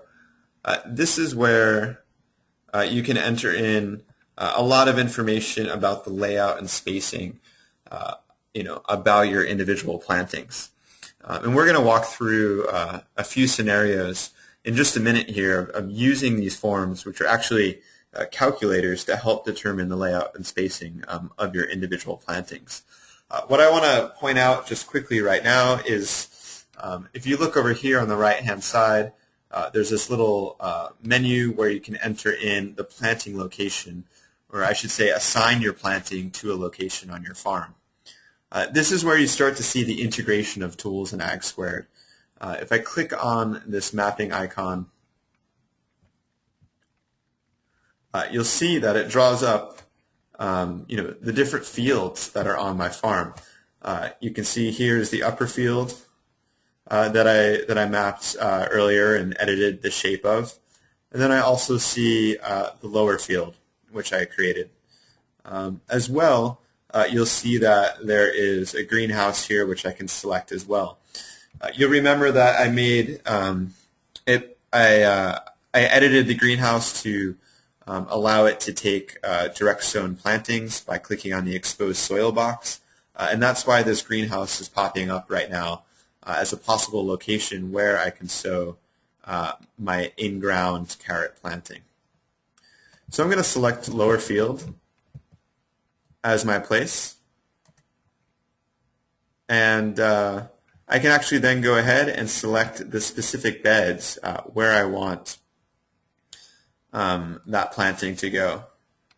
So you can see here those 10 beds that I created in my lower field are visible, and I can go ahead and just assign these carrots to this field and to the actual beds, beds number 1 and 2.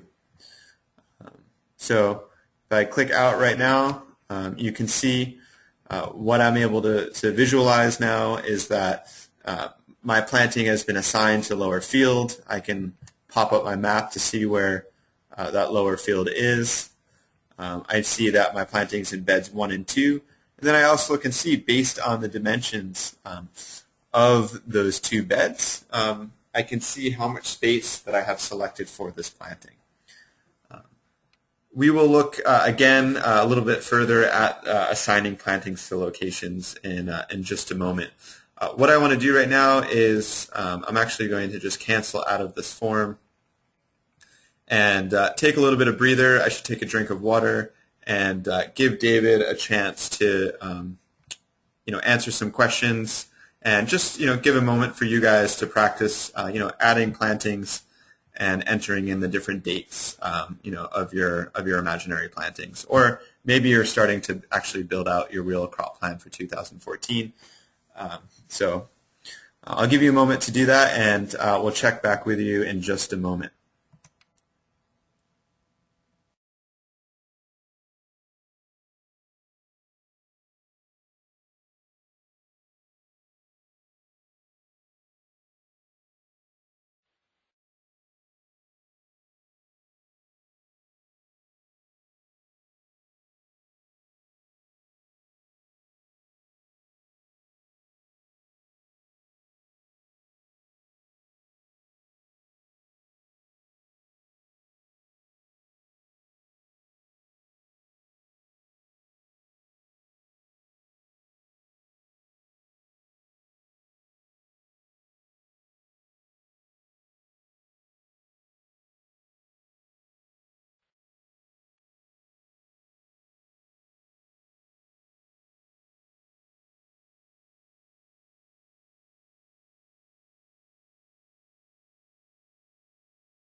All right.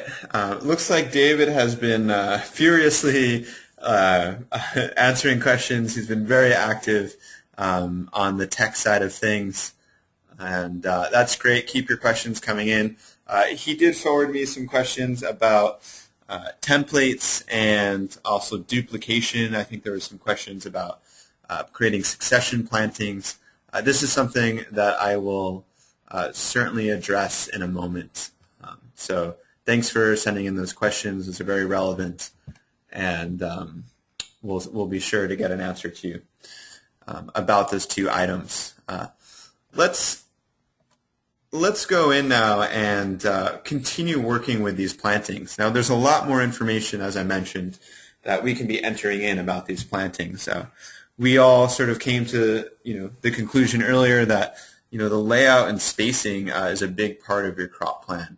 Really planning out and determining where things are going to go, how much space they're going to be taking up in your beds and in your greenhouses. A lot of you might be smaller farms and you really want to maximize your space. Make sure you're doing it in a productive and sustainable way with your crop rotations and so forth. And so really planning out where things are going is important. And AgSquared allows you to do a lot of these sort of calculations that are necessary to come up with a good layout for your crops and plantings. So I went ahead and opened up the carrot planting, and you'll see here that we're looking at right now. I've opened up this initial sowing tab. You can see here that there's a lot of information that I can enter about the layout and planting of this planting. Sorry, I should say the layout and spacing of this planting. And there's a lot of terminology here that is used, which is common on a lot of farms, but what I want to do is just first clarify what we mean by things like within row spacing and bed width. If I hop back over into my presentation here, I have a slide to show you a little diagram that we've created. When we talk about bed width, we're referring to the space, the center of one aisle to another aisle. When we talk about planting width, we're referring to the width of the actual bed where you're doing your plantings. I should back up for a moment and just explain this diagram. What you're seeing here are three horizontal beds, and within the beds we have these darker, skinnier brown lines, which are rows, and the green circles represent plantings. So we have the bed width, the planting width, which is again just the width of the actual planting bed. We use the term width between row spacing. This is what it sounds like, the distance between any two rows in a given bed. And then finally we have within row spacing. So this is the distance between plants within a row. And then finally, which is probably the most obvious one, is bed length. So just keep this diagram in mind. I can pull it back up if someone needs to reference it again. Just let myself or David know. Going back into the AgSquared account, let's go ahead and now start to fill out this calculation, fill out the layout and spacing. Now we give you the option to calculate from sort of different scenarios. You could just enter in this information all yourself. You can see right now the calculator is selected as off. So you can go ahead and just enter in all of this data if you already know your figures. But let's say you want to calculate, from one of these options, and I'll go through at least two of these today. We use the example when we created this planting of, maybe we've gotten an order for carrots. If I click on expected harvest, from calculate from, you can see that it blocks out some of these entry forms. So in order to calculate, how many seeds I need to plant, the total bed length I need to plant, and total area and row length I need to plant, based on my expected harvest, I need to fill out all of the boxes that are currently open or just in white. So in this case, since we're working from expected harvest, we're going to start at the bottom of the form by opening up this little harvest section. And go ahead and let's say we have an order for, I don't know, 200 pounds of carrots. I'm going to enter in that as my expected harvest. And then in order to do these calculations, I need to have an estimate of my expected yield per row foot. We understand as, if you're a new farmer or maybe you haven't grown carrots a lot in the past, you might not know this. This is something that you can look up or ask your fellow farmers. Of course, it's going to, there's going to be variety here, but just to get an estimate of what your expected yield is necessary in order to make these calculations. If you're using AgSquared over, numerous years or seasons, determining or understanding your expected yield is something that will just be a product or a result of you, using AgSquared. So for now, let's say that I know my expected harvest is about 0.75 pounds. That seems to be a reasonable number for number of pounds per row foot. You can see just by putting in those two figures, it calculates my total row length, which I'll put into feet, which is 266 feet. And then I can start filling in the rest of this information. I'll put in the number of rows per bed. Maybe I'm going to put in a lot of rows of carrots. So we'll do 5 rows per bed, which gives me a total bed length of 53 feet. I can enter in my bed width. We'll say, if you remember, my beds were 5 feet. Again, I can go back and assign this planting to a field. I forgot to save that before. I'll quickly just do that so I have a reminder of those dimensions. I'm going to go ahead and let's say we'll assign my carrots this time around to bed number 3.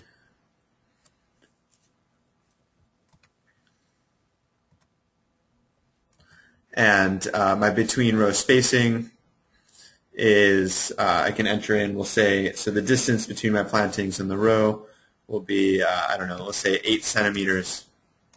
And then finally my within row spacing, we'll say is, so the between row spacing is a distance between the rows in my bed. My within row spacing is the distance between my plants within a row, we'll say is 2 inches.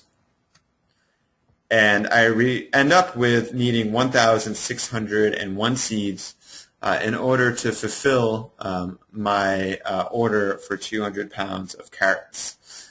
You can see here now that there is a discrepancy. If I'm planting in bed number 3, I have, based on planting out the whole bed, which is 100 feet, which gives me a selected total area of 500 square feet, I've assigned this planting to more space that is necessary for growing 200 pounds worth of carrots. So what I can do is go into my Beds tab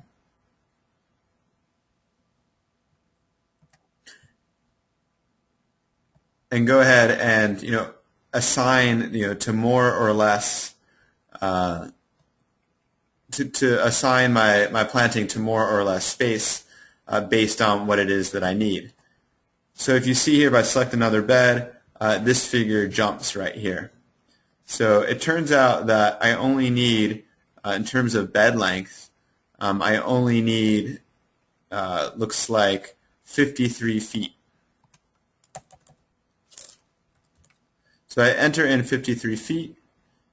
You can see that now I have a match between the amount of space that I have assigned and the amount of space that I'm sort of calculating for this seed order. So it's important when you're doing your layout and spacing calculations to assign your planting to a field and to a bed, and then make sure that these dimensions match up with the information that you're entering here. So what's great about this form, let's say that person calls and says, hey, you know what, I really want to get I'm going to double my order. We got, a big event coming up. I'm going to take 400 pounds of carrots. I can enter in 400 pounds, and all of this information has been automatically updated. And then I just need to go ahead and make sure I assign this planting to some more space in the lower field to account for my new space needs, which is now 106 feet. So, that's how you calculate the number of seeds and some of your layout based on your expected harvest. I'm going to go ahead and click Save and Exit. And you'll notice now that all of this information has been saved to my Overview tab. So I can see the planting location down to the very bed, and also the layout of that planting all the way down to my expected harvest.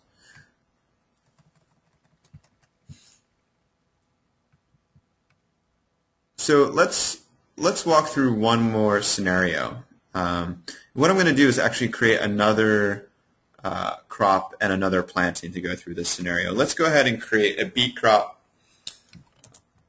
Beets are pretty simple crops in that they have a relatively short days to maturity, and they're directly sown. So I'm going to select a beet icon and go ahead and add a planting to this beet. Let's say we'll grow the Red Ace variety of beets. And again, this is just going to be an in-ground planting. I'll click Save. And I'll put in just my sowing date for the beets. Let's say my ground should be warm enough by April 1st to sow my beets outside. Days to maturity, usually around somewhere like 50 days or so for my beets. And I can leave my beets in the field for quite a while and let them get big if I want. So let's say my harvest duration is about 30 days for my beets, which gives me an end harvest date of the 20th of June.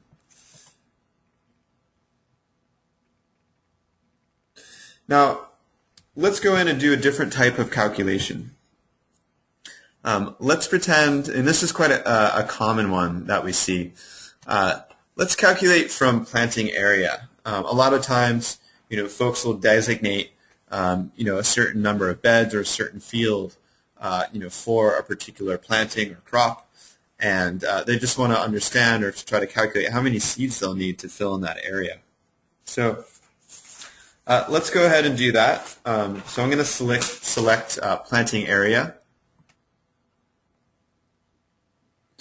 And let's actually go through and pick out a specific place, where I want this beet to go.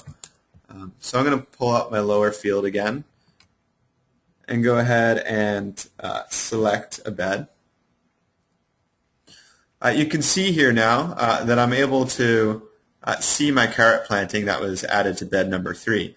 This is really useful for crop rotation tracking, looking at your crop history. As you're in the process of putting together your crop plan and adding plantings to your account, you can see, okay, what's in lower field, over any, given period of time. You could use this filter up here to filter your beds, and just to make sure that you're not double planting. If you wanted to do intercropping, you could certainly assign, your beets to bed number 3, although I wouldn't recommend interplanting carrots and beets per se.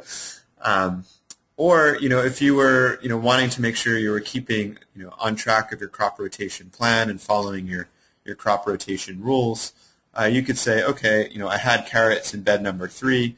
I want to make sure that I follow up a planting in bed number 3 from a different plant family. So I'm going to go ahead and just select bed number 4. I have bed number 4 that is empty, and I want to fill it up with Red Ace beets. So I've selected bed number 4 as my bed where my beets are going to be going.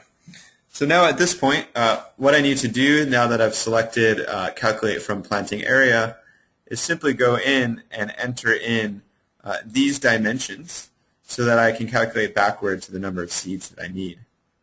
So I'm going to calculate from bed length. So you can see here I have 100 feet that I want to be filling up because I want to plant the whole bed, number 4, with beets. My bed width is 5 feet. And just like that, it calculates my total area, which matches my total area selected, which is 500 square feet. I can fill in now the rest of this form, the information that I do know, which is the number of rows per bed. So I'm going to plant my beets in 2 rows per bed.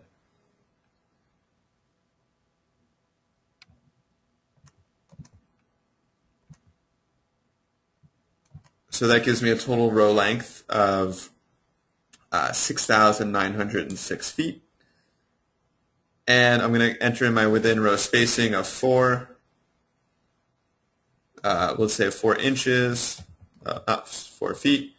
And I arrive at my total number of seeds that are necessary to plant out my bed length here. So you can see there it's possible to calculate from planting area. One thing I didn't show was calculating from number of seeds. If I turn the calculator off for a moment, or I'll have to actually pop into a different planting and go back into the cucumber planting.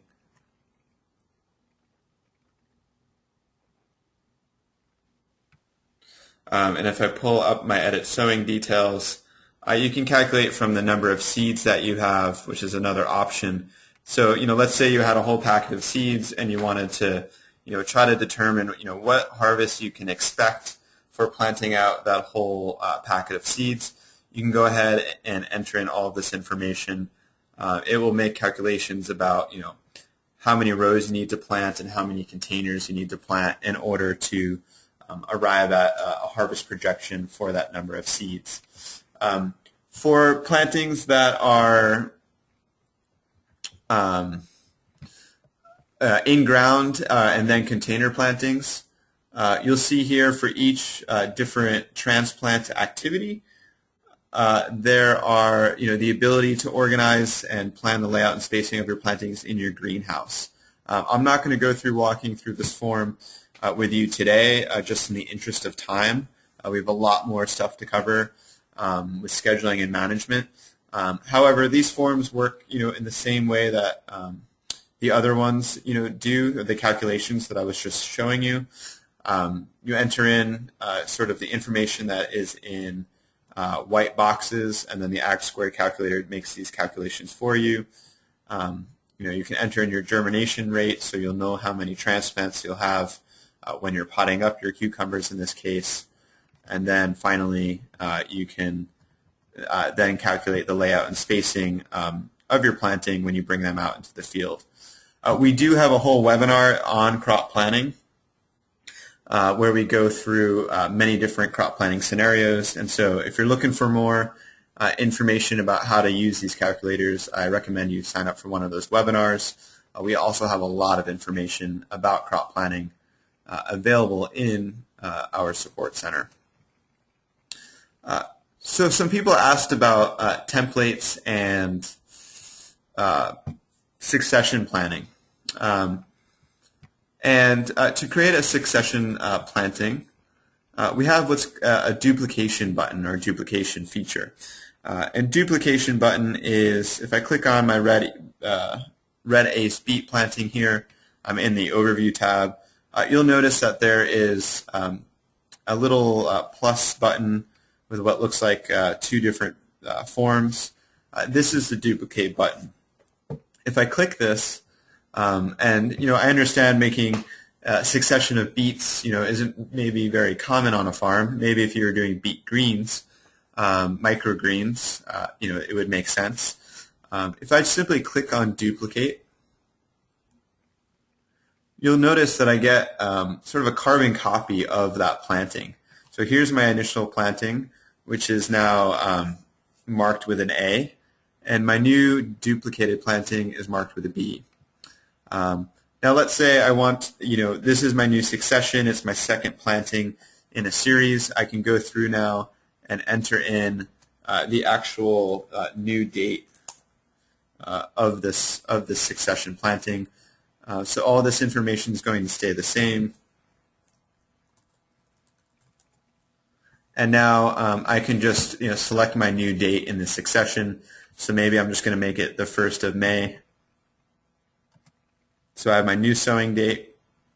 I'm going to keep my days to maturity as 50 days and just calculate the date forward. I have my new begin harvest date. Once again, calculate the date forward, and I have a new end harvest date. Click Save and Exit. And you can see just like that, I've created a second planting in a series of successions. I can go ahead and create 3rd, 4th, 5th plantings, as many that's necessary for my succession. If you are maybe trying to grow, arugula or mixed greens, for a big part of the season, you can manage up to as many successions as you have, for various crops. And using the duplication button makes that a pretty quick process. I do want to point out that we are close to releasing what's called a bulk duplication tool. This is something that should be out this spring. It will give you the opportunity to essentially duplicate numerous plantings or even crops with various plantings all at once.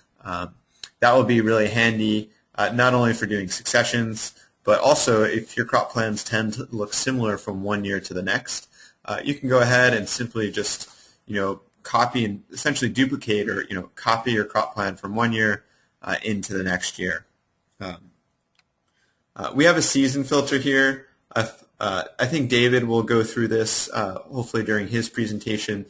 Essentially, if you have plantings from multiple years in your account and you just want to be looking at plantings from one specific year, you can create a season which is marked by 2 dates, a beginning date and an end date, and cycle through all your crops based on that filter. It's really common. We see farmers creating just a 2013 plan and a 2014 plan, and if they want to look at their records from last year, they can show their 2013 plantings, and then when they're working on the crop plan for this year, they can just be looking at their 2014 plantings.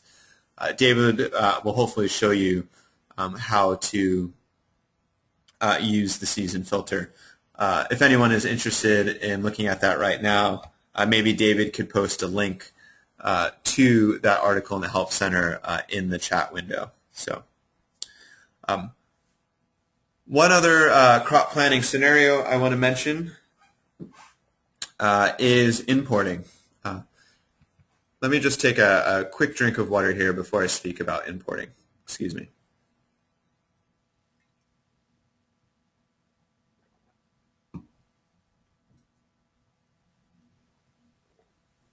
Okay. Maybe you've already, if you've started to use a different record-keeping system this year and you're thinking about transitioning into AgSquared, but you've already maybe put a lot of work into developing your crop plan, let's say in a spreadsheet, we make it easy for you to take that information, get it into AgSquared, pretty quickly, so you can be off and running without doing a lot of manual entry. By using the Import Plantings button, or I should say here is the button of Import and Export, and then if you click on Import Plantings, you can import essentially a template. We provide a template for you to fill out with your crop information. You can copy and paste that information in from your own spreadsheets and then import that information directly into AgSquared. I'll show a quick example of this. I have created a template of Mizuna greens that I want to enter in. I'll quickly just open that up so you can see what the templates look like.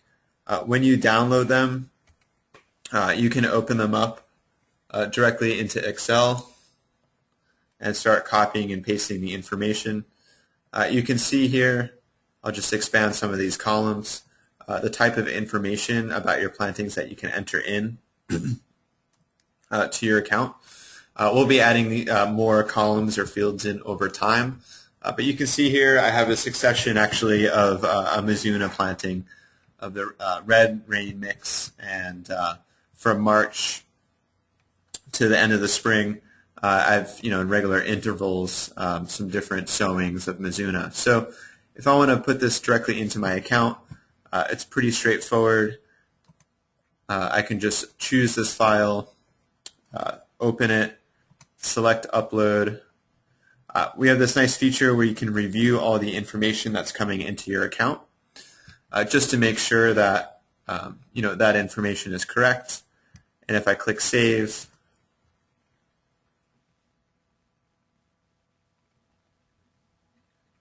you'll see that the Mizuna crop has been added, and if I drill down here by clicking on this little arrow button, all those individual plantings have come in just with one click. So again, this is a really quick and efficient way to get a lot of information into AgSquared at once. I can then go in here and fill out more information about the layout and spacing of each individual planting, and also assign it to a place on my farm.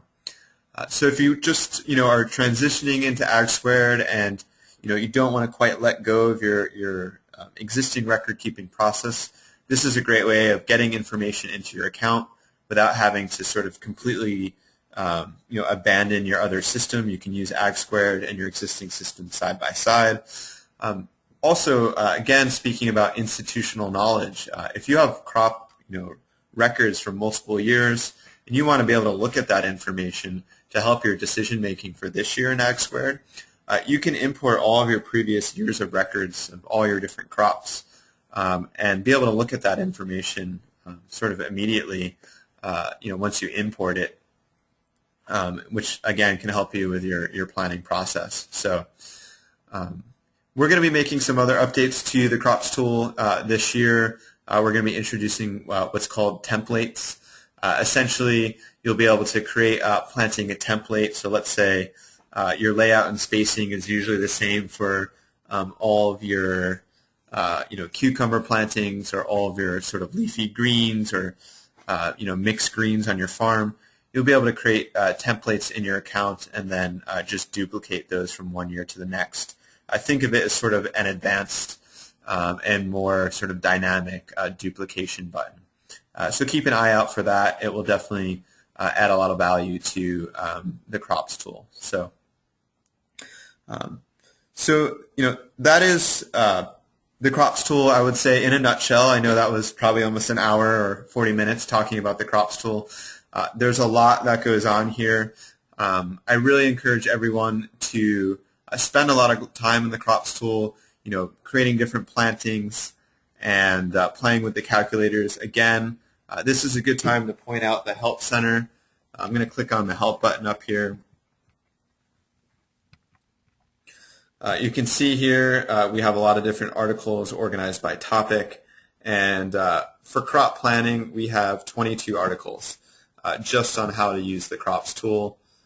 So this is just a really great resource that David and I do our best to keep up to date. We even have, if I click on just any given article, you'll notice that we have videos embedded into the article, table of contents, lots of images to really sort of hold your hand in this process. Of course, if you still have questions, or if it's just easier for you to shoot us an email, David and I, and also Mandy, who's not joining us today, but it's a new member of the support team, so you might get an email from Mandy. You can see a picture of up here. You can email us right here, and we'll get back to you, within a day or two, if not a few hours. So, alrighty. Well, let's take a brief pause right here.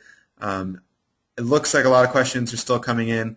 I'm just going to mute myself for a bit, check in with David and some other folks behind the scenes, give the audience a chance to stretch your legs, and we're going to come back, and David's going to take the reins, and we're going to start to talk about scheduling and management. We've really been focusing on, one, setting up your farm, creating sort of a farm map, a nice visual sort of framework for doing crop planning, We have walked through how to create crops and plantings and start to build out a crop plan, including entering in all those relevant details about our individual plantings. We've gone through different crop planting scenarios, and when we come back, we're going to be looking into the AgSquared calendar and looking at scheduling and management and eventually record keeping. So I'm going to go ahead and just go back to the home page here and just pause my screen, and we'll be back with you in just a moment. So thanks for your attention.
All right, everyone. Looks like there's a steady stream of questions still coming in, and it's really great that a lot of folks are hanging out, and it looks like the majority of you are getting your questions answered. Again, if we don't address your questions today, we'll be sure to to follow up with an email, you can email us at info@agsquared.com, and David and I will get back to you shortly. David Wise is just getting set. He's going to be taking over and jumping into the AgSquared calendar in just a minute or two. What I want to do right now is just send out another poll as a way for us to learn a little bit more about who's on the end of the line today. We're going to be talking about scheduling and management, and depending on how many folks work on your farm, how big your crew is, you might manage your farm differently. If it's just you working on the farm, the record-keeping process is sort of all in your head, and you really just remember what you need to do that day. But if you have a bigger crew, there's a lot of delegating of tasks and so forth. So we're curious to hear how many people work on your farm. So I'm going to launch this poll right now. And if you could just participate in the poll and select one of the answers and click submit. This will help David when he's talking about managing your calendar and schedule to sort of make sure he tailors his presentation to the majority of the audience today. So looks like you guys are answering the poll, which is great. And I'll just give you a few more minutes to submit your answers, and then what I'll do is I will pass the controls over to David.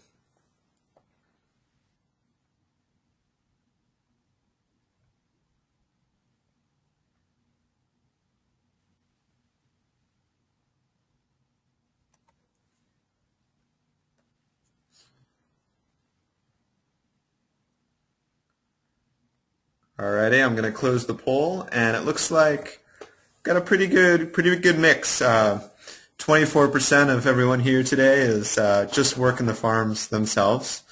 22%. Looks like some more people are still answering. And the majority of folks have anywhere between 2 or 5 workers on their farm. So, just a pretty small crew. But still, with 2 or 5 people and a whole farm to run, there's definitely a lot to think about when it comes to sharing information and managing a schedule and making sure that things get done. So it's great to know. And what I'll do now is pass on to David the screen, and just give us a moment to sort of organize things here, and David will pick up the tour.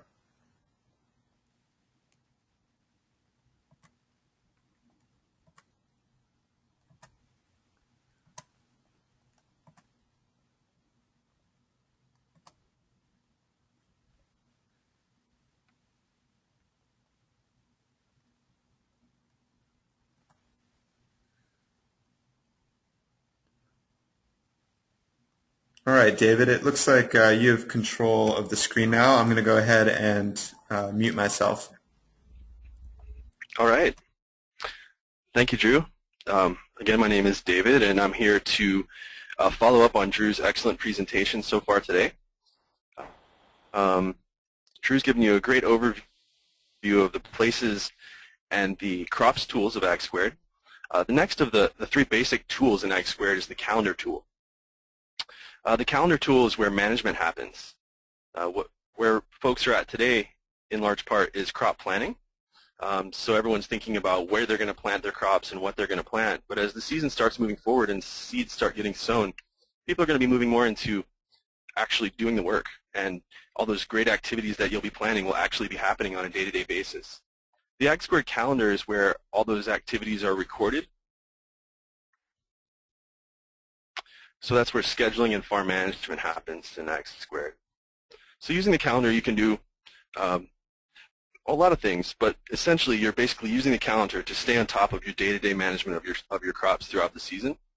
You can adjust your calendar to meet the flexible needs of your farm. The AgSquared calendar is designed specifically for farmers, and there's a lot of great features in the calendar that you can use to do flexible management and keep up with the season as things change. We recognize that there's tons of variables on any farming operation that you can't really control.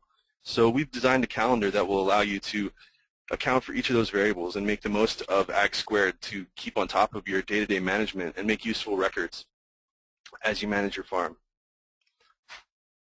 So with that, I'm going to go ahead and jump into the AgSquared calendar.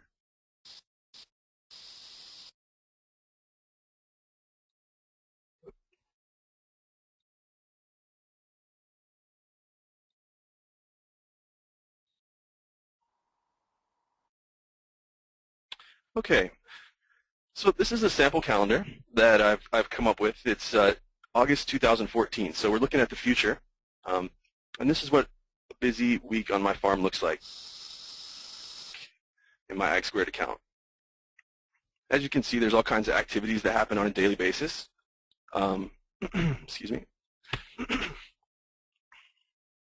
And there's a lot of functionality in the AgSquared calendar that you can use. I'm going to walk you through some of the basic buttons and tools within the AgSquared calendar, and then we're going to dive in and create some activities and talk about what kind of activities you can build on your farm and how to build a schedule using AgSquared. So when you go to your calendar tool, it will typically default to the given week that we're on. So you would go to today's date, but I've gone ahead and clicked forward using the wall calendar feature here in the top left to go to August 1st, 2014. So I'm looking ahead. Now, when you go to the AgSquared calendar, you'll find that there's three buttons at the top. The first is the activity button, and this is where you can actually create activities. Creating an activity in AgSquared is essentially scheduling something that you're going to do on your farm, scheduling a task. And we've identified some of the basic categories of different tasks that appear in a typical farm. So these include things like applying an input, doing a harvest activity, doing an irrigation activity, mulching, pruning, staking, thinning, weeding, lots of weeding. I'm sure there's going to be a lot of weeding activities this summer, and working the soil. So those are some basic category types. In addition to those, you can also create a unique category using the other feature. So one thing to keep in mind is that each of these activity types has specific attributes, which I'll cover shortly. But as you create activities, you'll be able to enter specific information that's relevant to that activity type. Next to the activity button is the journal button. You can use the journal button to create a journal entry, and we'll cover that towards the end of my presentation here. And additionally, you can print your calendar, and we'll also cover that in great detail. The printing feature is very useful, and a lot of folks use it for day-to-day management and communication on the farm. One thing I would like to note is that you see a few other icons that you won't see in your account. This is the staff tool and the inventory tool. Drew likely covered this earlier, but these are some of the plus features that we'll be coming out with in the next month, and we will cover those in a bit more towards the end of the presentation. Now, when you're looking at your calendar, one of the important things that you want to look at is specific time ranges and date ranges. So you can scroll back between a given week in the past or move forward and backwards in time by using the right and the left key here. So I just moved back to the last week of July, which is another busy week on my farm.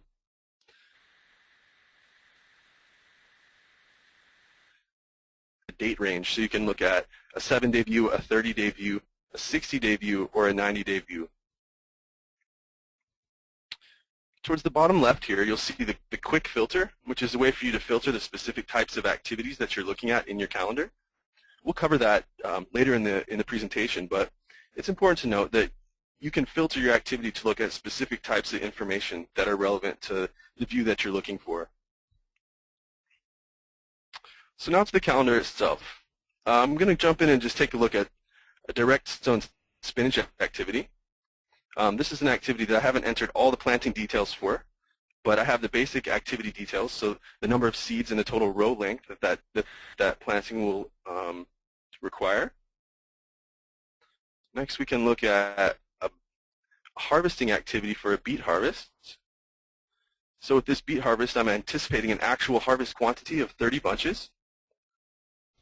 And I have a harvester chosen, and this is something I'd really like to point out here, that within your activities, anything in blue is a hyperlink that will take you directly to another relevant place in your AgSquared account. So the beet Merlin planting that is being harvested here, by clicking here I can go directly to the beet planting within my account, within the crops tool within my account. So I've got other unique activities here. I've prepared cash box for farmers market, prepare local dirt restaurant orders, wash and bag greens, farmers market, drip irrigation. There's all kinds of stuff going on my farm in the week of August 1st. So this calendar of activities really represents the full gamut of and the full spectrum of different activities. Okay, so now that I've kind of showed you the view of the calendar when you enter the calendar tool, next I want to jump in and show you how to actually create activities in the calendar. There's a couple different ways you can do that. The first is just by clicking the New Activity button here. So as I scroll over a given date, these options appear, which are similar to the options above, in that it's a Create Activity button, Create Journal Entry button, and Print Calendar button. In this instance, I'm going to go ahead and click the New Activity button. And first I'll go ahead and create an irrigation activity. So I'll choose the irrigate icons, and the new activity form pops out. In the new activity form, I can enter all kinds of interesting and relevant information for my irrigation activity. So we know it's happening on the 4th of August. I could enter in the specific time that it's going to start. So I'll go ahead and say we're going to start irrigation at 6 a.m. and irrigate till noon. Whoop. Sorry. And then go ahead and irrigate until noon, which is a duration of 6 hours. My irrigation rate will be 1.5 gallons per square foot. And so now I get to the additional details section. And here, this is where I'm going to designate the specific field where I'll be irrigating, or the specific, first I'll designate a specific planting. And I'm going to go ahead and choose, I'm going to irrigate a pepper planting, my lipstick pepper planting. And that's a location in the east field. So I've identified the specific planting and the specific location where I'll be irrigating. And I'll go ahead and add a description that check the drip lines for leaks, just in case. And additionally, with the plus features of AgSquared, I'll be able to enter the staff, materials and supplies, and equipment involved in that specific activity. So I'm going to go ahead and click Save on my new irrigation activity. Now that I've entered all the relevant information.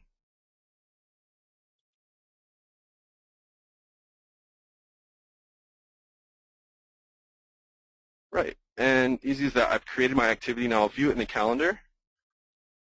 So as you can see, I've left this description here to check the drip lines for leaks. I've mentioned that it's in the east field and that it's specifically irrigating the pepper lipstick planting. So now I can click either of these links and go directly to that field or that planting. It's something that I always come back to when I'm introducing people to the sort of power and versatility of AgSquared, that all the information you enter in one place in AgSquared is integrated and can be accessed within other contexts in your AgSquared account. So it's really important to always check your interlinked information and utilize that accessibility. And in AgSquared, that really adds so much value because you can access information anytime you need it, where you need it, and it's very useful. So if you're trying to organize yourself and organize your information and keep detailed and organized records, AgSquared makes that easy.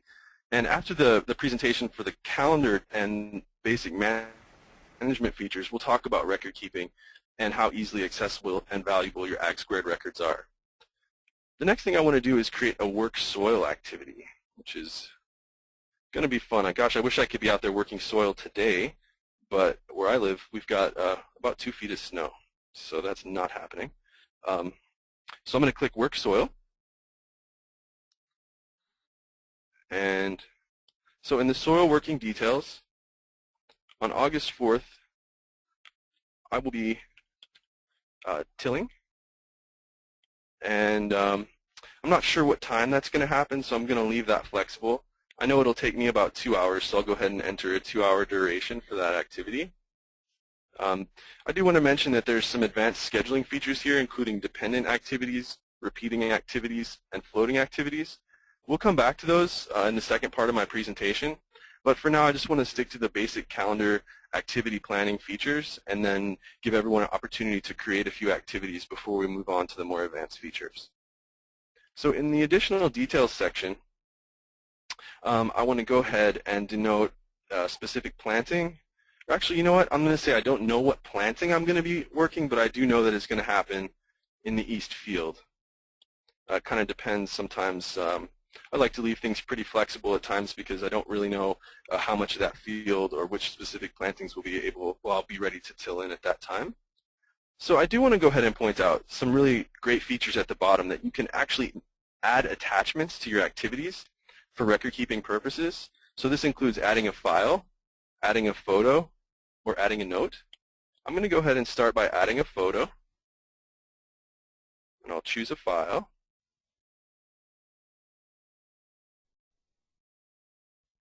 I just so happen to have a tilling field photo right here. So a picture of my orange Kubota tractor in action on August 1st or August 4th, 2014. That will be me. And then I'll go ahead and add a note. So adding a note is just kind of a secondary way to add some detailed information about that specific activity. So I'll go ahead and make a note to be sure to grease the tiller.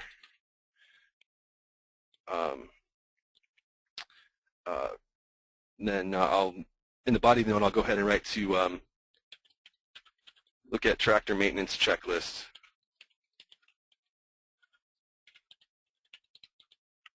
And I'll click Save.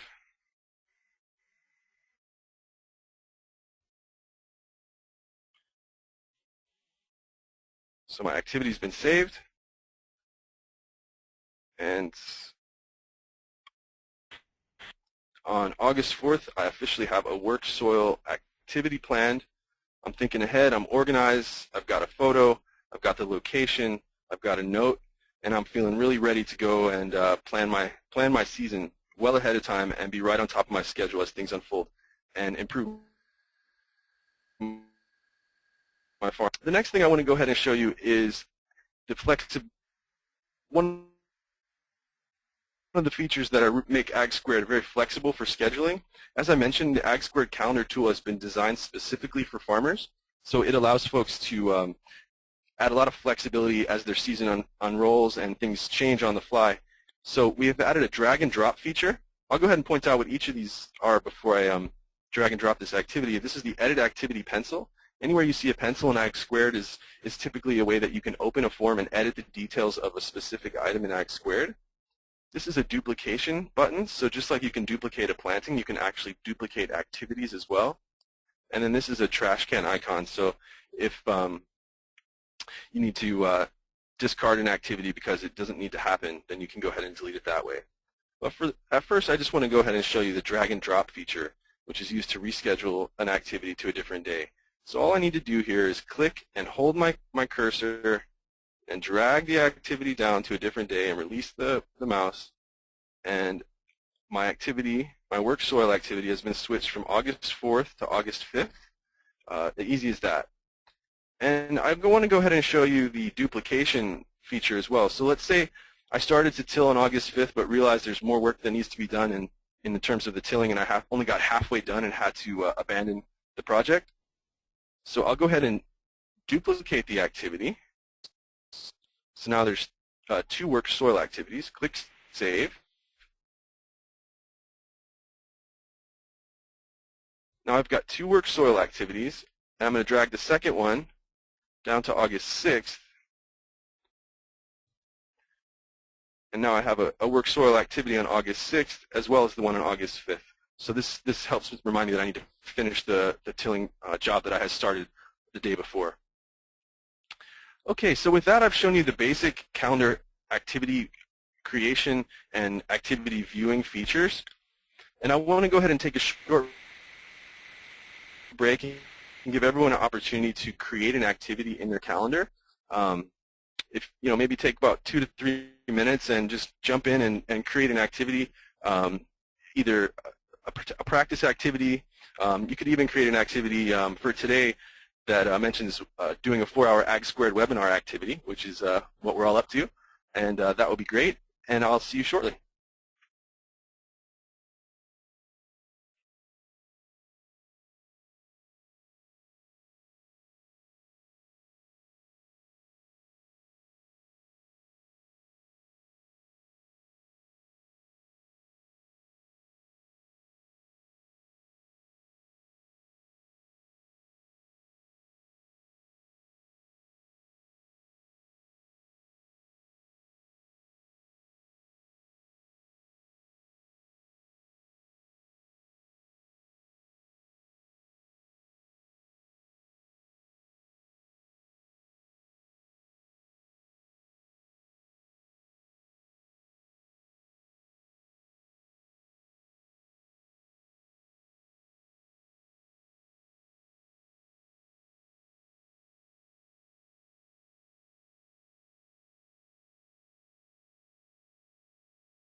Okay.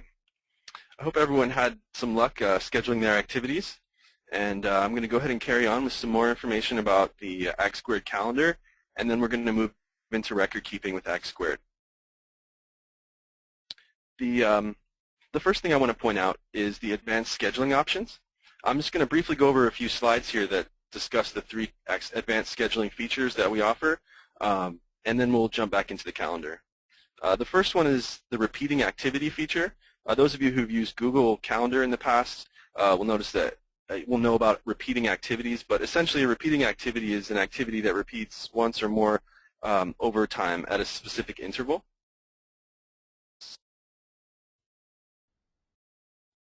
Some examples could include weekly or daily chores that repeat on a specific interval, CSA box packing or harvest days, and irrigation, which needs to happen on a regular basis. The next type of advanced scheduling feature I want to point out is the dependent activity feature. A dependent activity is an activity that occurs after a previous activity is complete and takes place a certain duration after the previous activity. Some examples include transplanting.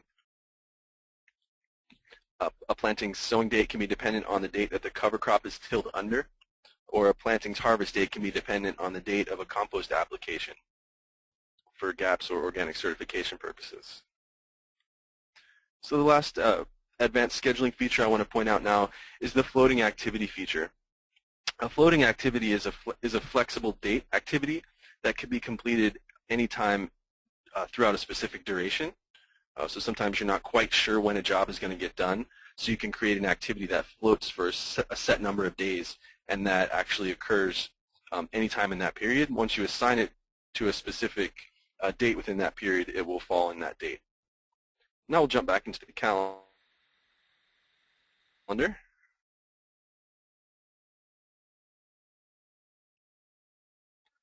And I want to go ahead and just briefly show you what how to create a repeating, floating, or dependent activity. We'll go ahead and create a weeding activity. So if you know that you're going to need to weed a specific carrot bed, you can do that on a daily, weekly, monthly, or yearly repeating basis. And that activity can end never.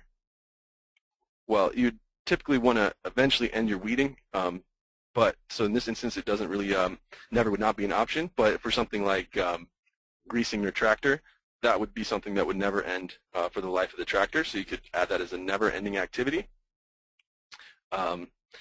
You could end that activity after a specific number of occurrences, or you could end that activity on a specific date. And again, you can add weeding details, so the method of weeding and the specific target weeds, and the additional details.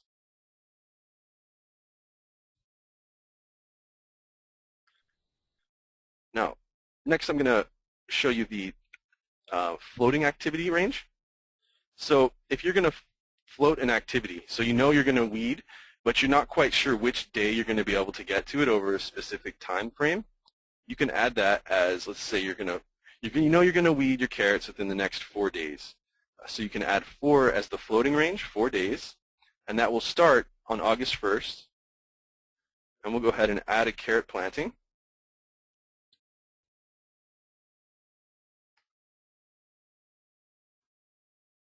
Click Save.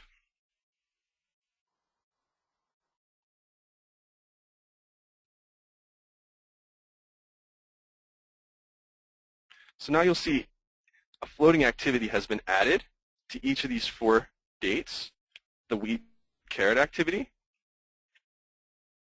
And as soon as I go ahead and check off the activity, it'll only appear in the given date where it was actually occurred. Okay, so we've covered floating and we've covered repeating. I do want to go ahead and show you a dependent activity. So if we look at the farmer's market activity here, so I know that I have farmer's market, and after farmer's market I have to clean and sanitize harvest boxes.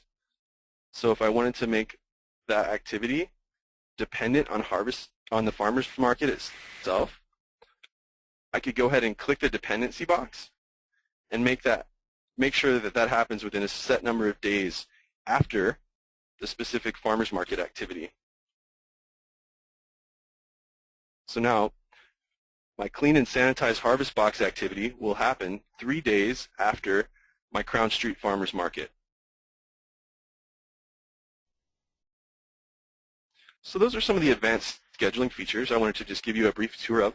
The advanced scheduling features are really useful for flexible scheduling. I encourage you to go ahead and give them a try.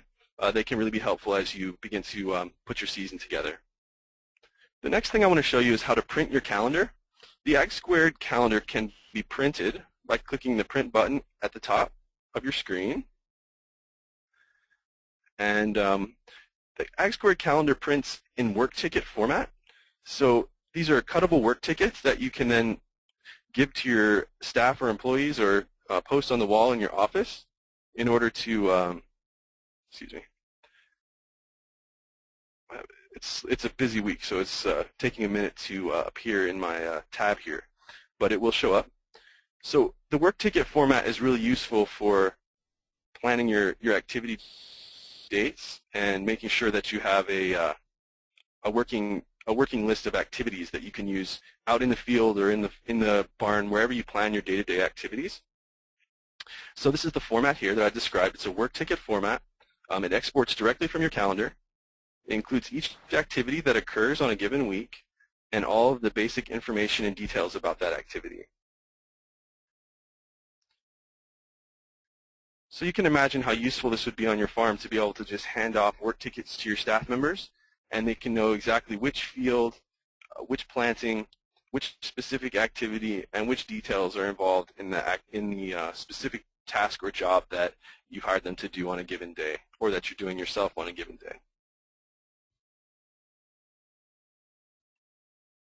Okay, so give me just a second here. I'm going to go back to the PowerPoint. We've covered the basics of the activity and creation and calendar features. Now we're going to move into an overview of record keeping with AgSquared, and I'm going to pull back up that PowerPoint.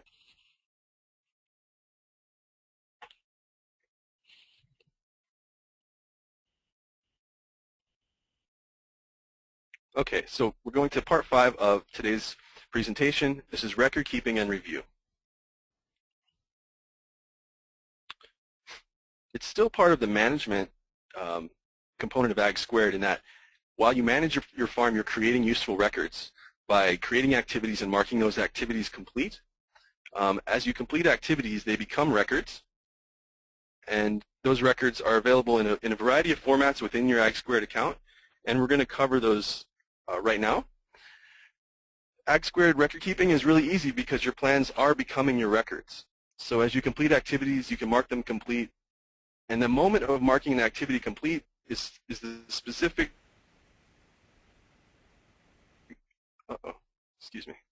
is the specific moment that your activity becomes a record.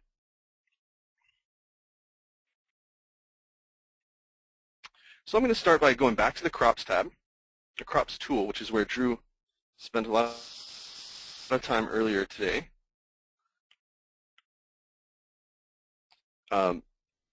So everyone remembers that when you create a crop and a specific planting, that planting is given a bed assignment and the of a specific bed. So in planting location, I've assigned this kestrel beet planting to beds 1 and beds 2 of the east field. Now I'll use this clickable planting link to go to the beds tab of my east field. So you can find the beds tab by clicking from the planting overview. And Drew alluded to this before, but there's a very useful filter in the beds tab. It's at the very top of the beds tab. Your beds tab defaults to today's date, so the date is 3/3 to 3/3. You can filter this to any dates, so you can look at specific types of seasons or weeks or days in your calendar and look at the crops and plantings that are in a specific field and in a specific bed for that week. Or you can show all crop history, so you can look at the entire history for a given field's beds and plantings. So you can see here that I have a lot of plantings that have been assigned to this field over time. As Drew created his field today, the beds tab looked very empty, whereas this one looks very colorful and very full.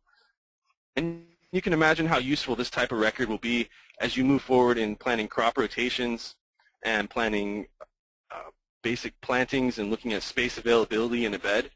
And these beds and these icons and these plantings that have been assigned to beds are useful records. So by planning your rotations based on your past plantings from, say, 2012, 13, and 14, you have detailed records of your planting and bed rotation plantings. With the bed filter, you can view that as needed and make the most of your beds tab. We did get a lot of questions today about, looking at the map and folks were wondering how they can view specific plantings on their map. And that actually doesn't happen in the map. That happens in the beds tab. And I encourage you to spend a lot of time, in your beds tab as you plan your farm, because it's a very useful place to keep records. So next we're going to go back to the crops tool. And I want to show you the season filter. The season filter is a great way to organize your seasons and to organize your plantings by season. So at any given time you can view a specific set of plantings in your AgSquared account. I've organized my seasons by my 2014 and 2013 growing season. You can create a new season or show all plantings at once from the Beds tab. And once you've created a new season, you can just record it here. I record mine annually, but I've seen other folks that do it, spring, fall, winter, and summer crops. So I encourage you to get creative as you create seasons and think of ways that you want to sort your plantings. Additionally, you can use this tool at the top, which is a crops tool filter, to filter out specific types of plantings or information. So we had a question earlier. A fellow wanted to organize his plantings by the market that they could go to. So you might want to organize your plantings by, let's say, some go to wholesale and some go to farmers market. You could denote that in your planting title, and then when you do a search here, you can save that search and then filter your crops accordingly, filter your plantings to make them as useful as possible and as valuable as possible as you plan your seasons and look backwards towards your records. So another useful record in AgSquared is the Schedule tab. So we're going to go ahead and go to a specific field again. We're going to go back to the Places tool, to the East field,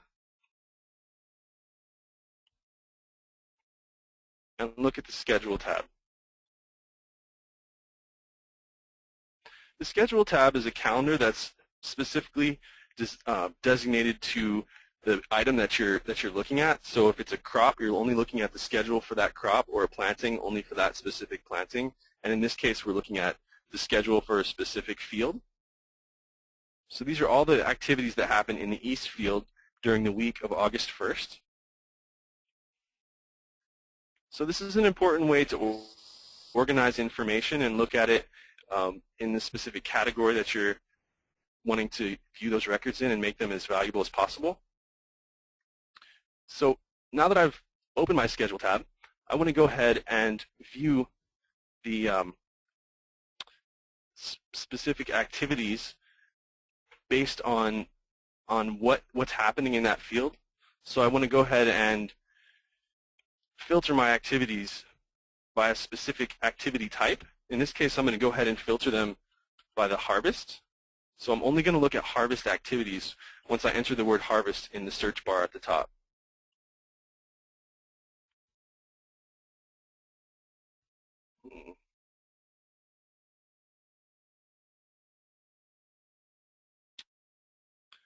Okay, some of the other activities are appearing here, but I'll go ahead and clear that filter and move on. The next thing I want to show you is back in the Calendar tab.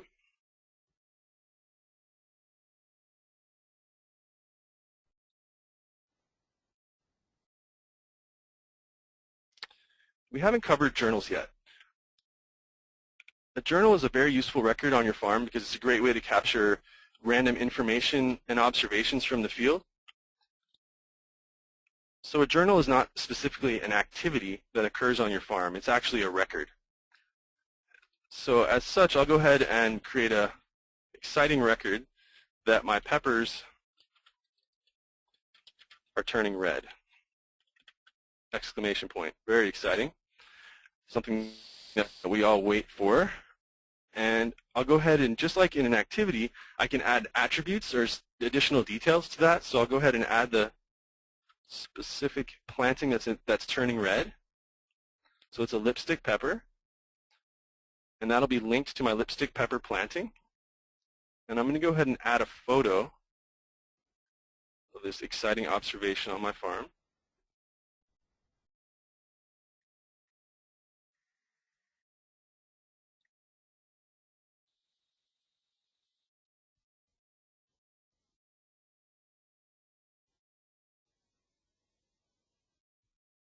I'm going to crop my photo and click Save.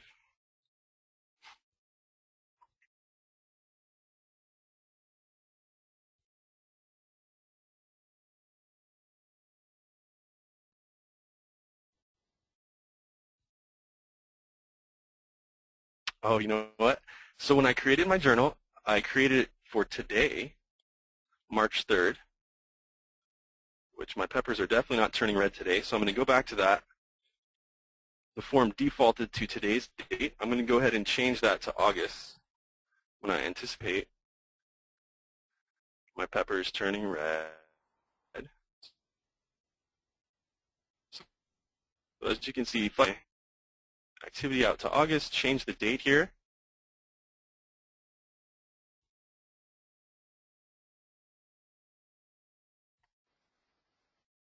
And on August 4th, I have my peppers turning red.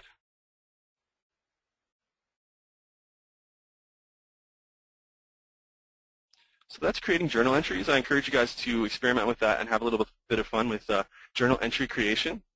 The next thing I want to show you is how to complete an activity in AgSquared. This is a really important step because this is the moment that, as I mentioned, your activity goes from a management tool to a record-keeping tool. So once you've created an activity and you mark it complete by clicking the checkbox, you can open the More form, the activity completion form, which is just next to that activity checkbox, and enter in any relevant information about that activity. So for a harvest activity, you'll enter the specific harvest quantity. You might enter the amount of time that it took. So let's say it took 2 hours to harvest 30 bunches of beets. Then I've also entered the staff member that harvested those beets. And I'll update that activity.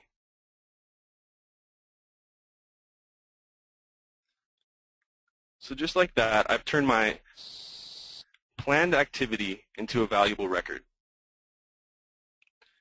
So in terms of harvest activities, harvesting is a critical part of farm record keeping, and we've created a tool specifically designed to allow farmers to capture their harvest records.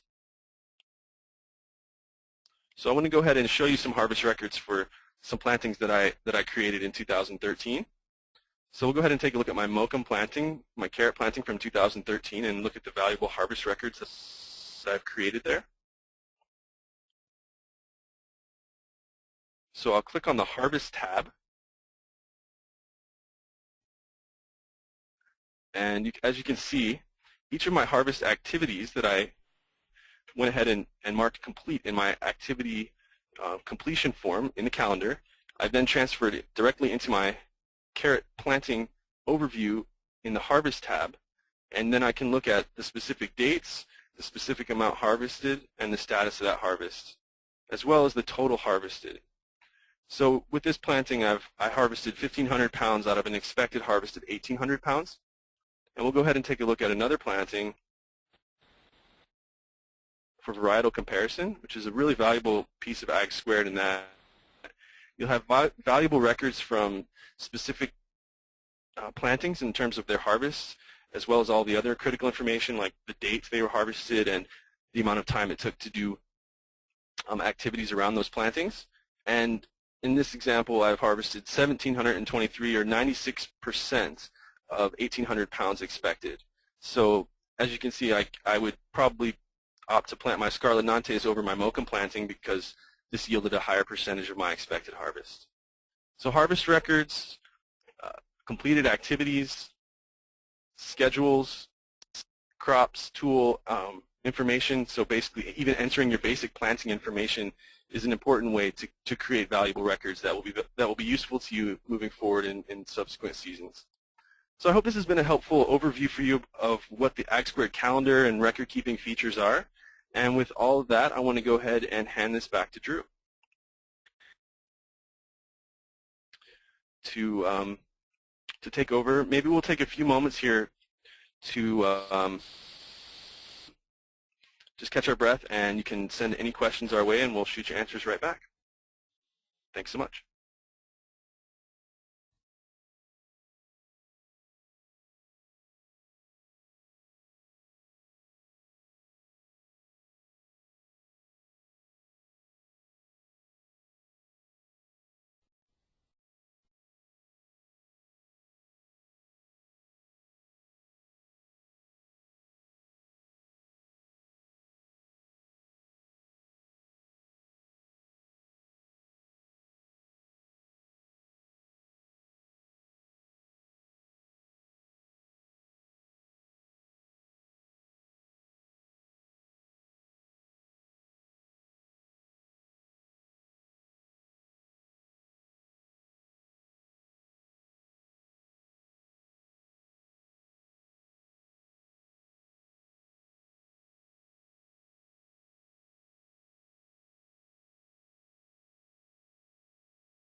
Okay, thanks so much, David, for that section on the AgSquared calendar and all the different scheduling, management, and record-keeping tools. Again, we know that we're offering a lot of information today, and we're getting close to being done. And so, again, this is being recorded, so if there's anything you missed, we'll be sending out a recording to everyone in the next week or so. Looking at the agenda, we're down to the last two sections on AgSquared Plus and what's next in the AgSquared world. I'm going to just speak briefly about AgSquared Plus. We're starting to get a few questions in over the last few minutes about things like staff tracking and cost tracking. And what I'm going to do is pop open an AgSquared account. It's actually the same account that David was just giving a tour in. And I'm going to bring to your attention some tools that will be included in AgSquared Plus. You'll notice here, I believe David pointed these out, that there is a staff tool and an inventory tool. If you currently have your AgSquared accounts open right now, you do not see the staff and inventory tool because they're not yet available. This is a test account that only AgSquared users are working in, and also a few select farmers who are doing some AgSquared Plus testing for us. And in order to really explain AgSquared Plus and its value, I'm just going to quickly go through each of these tools and show you what they do.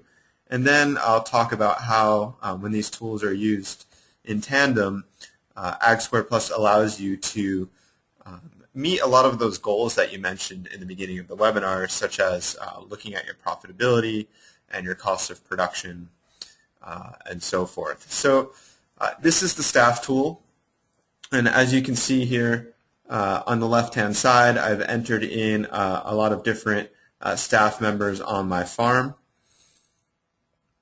So you can see for each individual person, I have a photo, description about that employee or that intern, and I can put in all their contact information. This in itself is really useful just to have sort of a logical place to do sort of your staff tracking and keep track of everyone on your farm, and whether or not they're seasonal workers or not. You'll also notice here that each staff member has their own schedule tab. So when you're assigning activities or creating activities and assigning them to staff members, any individual staff member can log in and see what they have to do that day or that week. And it's also useful for maybe if you're a manager of the crew on your farm, you can be looking at where your crew is going to be on that day and what they'll be doing. So that's just a preview of the staff tool. Let's head on over to the inventory tool. When AgSquared Plus is released, it will actually, I believe, be referred to as the materials tool. But this is a tool where you can enter in and keep track of everything that you're using on your farm. As you can see here, this includes everything from greenhouse, equipment to horse-drawn equipment if you have draft horses, machinery on your farm, everything from from tractors to implements for your tractors, pest control materials, supplies, different vehicles on your farm, and so forth. I can just pop open one of these. For example, my granular kelp fertilizer. You can see here that I can enter in quite a bit of information about each individual item, including a photo, the EPA number, if that's something that you need to be tracking for certification purposes, the NPK amounts. I can open up, let's see, another one.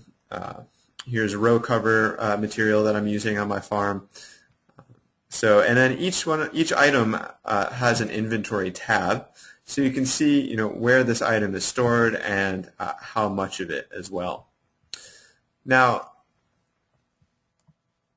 both of these tools will be part of AgSquared Plus, and when you're entering information about the materials and supplies you're using on your farm, in addition to the staff members that are working on your farm, you'll have the ability to enter in the cost or the value of these items and your staff members. And what this allows you to do in AgSquared is to be tracking the cost of your activities. So if I go back into the calendar and if I click on March 4th, till bed for beets, in AgSquared Plus, you'll have the opportunity to, when you edit this activity, or I should say create this activity, in the additional details form, you have the ability to add staff and also add materials and supplies and equipment and tools. Now, if you've assigned a cost to your staff members, so their value per hour worked, and then also the cost of the materials that you're using for this given activity, and then you save this activity. When you go to mark this activity as complete, which we've already done in this case, but you see here you can enter in the total number of staff hours. If you have multiple staff members, you can be entering in multiple staff names, the number of hours that each one of them worked. There'll also be a section where you can enter in or keep track of the cost of materials that you're adding to this activity. And when you update or save this activity, AgSquared is keeping track of not only what staff did this activity and the materials applied, but the cost. And it can trace that cost back to your specific beet planting, this individual planting right here. It can also track that cost back to the place where that planting is located. So what I'll do now is just show you a mock-up, which is essentially an image of what AgSquared Plus will look like. I just don't have an account that has this sort of view available right now. But this is, more or less what AgSquared Plus will look like, and you can see here, this is labor tracking. I've been keeping track of who's been doing what for all my different activities. Those activities have been assigned to different plantings, and now I'm looking at a labor tab in my crops tool, and for each individual crop and planting, I can see the breakdown of not only how much time was spent of labor hours, but how that time was spent, or what was spent, exactly what was being done to that crop and how long it took. Scrolling forward to the next mock-up we have, again, we're in the crops tool, and we're looking at our tomato crop, and this is a cost tab. This is something that our engineers are currently working on.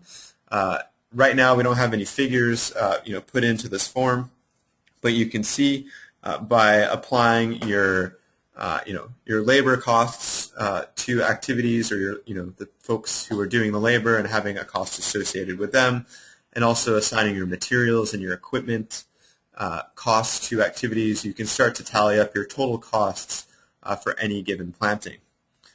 What does this allow? Here you can see sort of an advanced version of the cost tab, something that AgSquared will be able to generate. I'm currently looking at my tomato crop, and it's able to calculate, as you can see down below, the cost per unit, and my current unit is pound, but it could be per row foot, per acre, for growing my tomatoes, and this cost per unit is figured by looking at the total costs that have gone into this planting or this crop over its lifetime. So all of this functionality, the staff tool, the inventory tool, and the ability to understand where to do cost accounting and understand where you're spending your money on your farm is coming really soon, sometime this spring. Again, our engineers are working on this right now. We will be doing a lot of sort of marketing about AgSquared Plus and offering a lot of free education and training about how to use AgSquared Plus, a more detailed tour of the different features this spring, and folks will be able to certainly trial AgSquared Plus to understand if it's, or determine if it's a good fit for what they want to do or keep track of on their farm. Again, a lot of you spoke about the goal of identifying profit centers on your farm, understanding which crops are making you the most money. If you want to be looking at your production from a business standpoint, this is going to be a really great, powerful tool that will help you, track your costs and see, which crops you should continue to grow, and potentially which crops are not, making you that much money, and maybe you should reconsider planting something else, or changing the way that you're growing or marketing that individual crop. So a lot more in AgSquared Plus is coming in the next few weeks, so keep your eyes and ears out, and we'll be sure to make a lot of noise when this finally gets released. So if you have questions about AgSquared Plus, feel free to write in, and we'll do our best to answer them. In the remaining few minutes, I'm going to pass the microphone back to Jeff Gordon, the co-founder of AgSquared, and he's going to give a real brief peek into some of the other developments, sort of big picture developments that are coming down the road here this year and beyond. And so I'm just going to take a minute to pass the microphone on to Jeff, and he will be with you in just a second or two.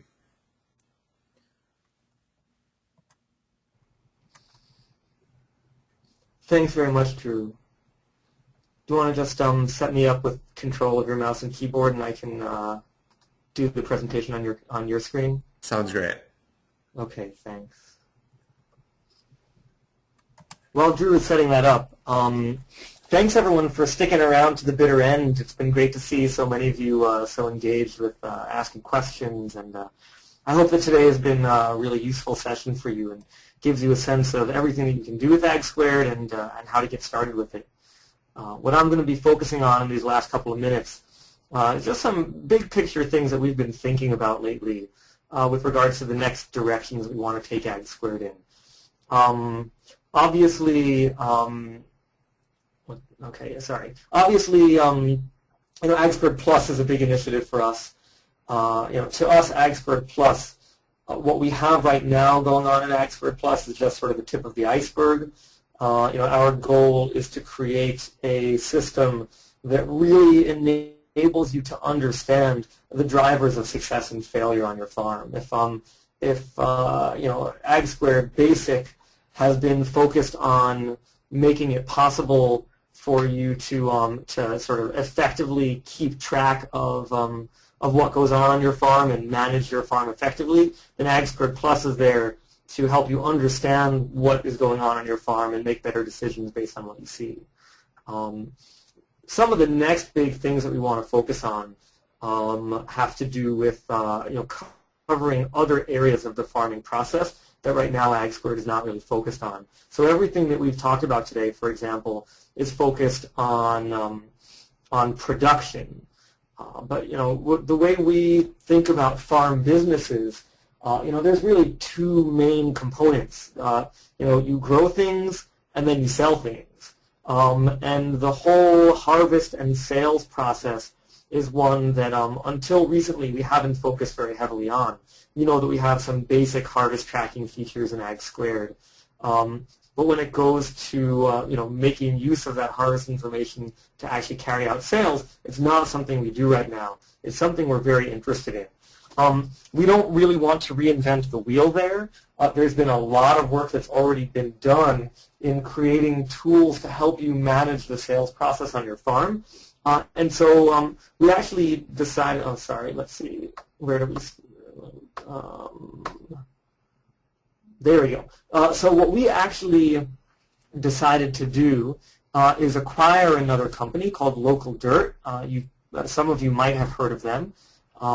We had a blog post about it, but we've been pretty quiet about it until now. You'll see more information about Local Dirt showing up on our website in the coming weeks. But so Local Dirt is now part of AgSquared, and it's part of the overall AgSquared ecosystem. Local Dirt is a platform that is meant to help you and other sellers of local food, so not just farms, but also farmers markets, cooperatives, and distributors, sell their produce to businesses, to buying clubs, to distributors, to individuals. Local Dirt was initially conceived of as an open marketplace. So you could post your produce availability to this marketplace, and other people could show up and buy it. And it works that way now.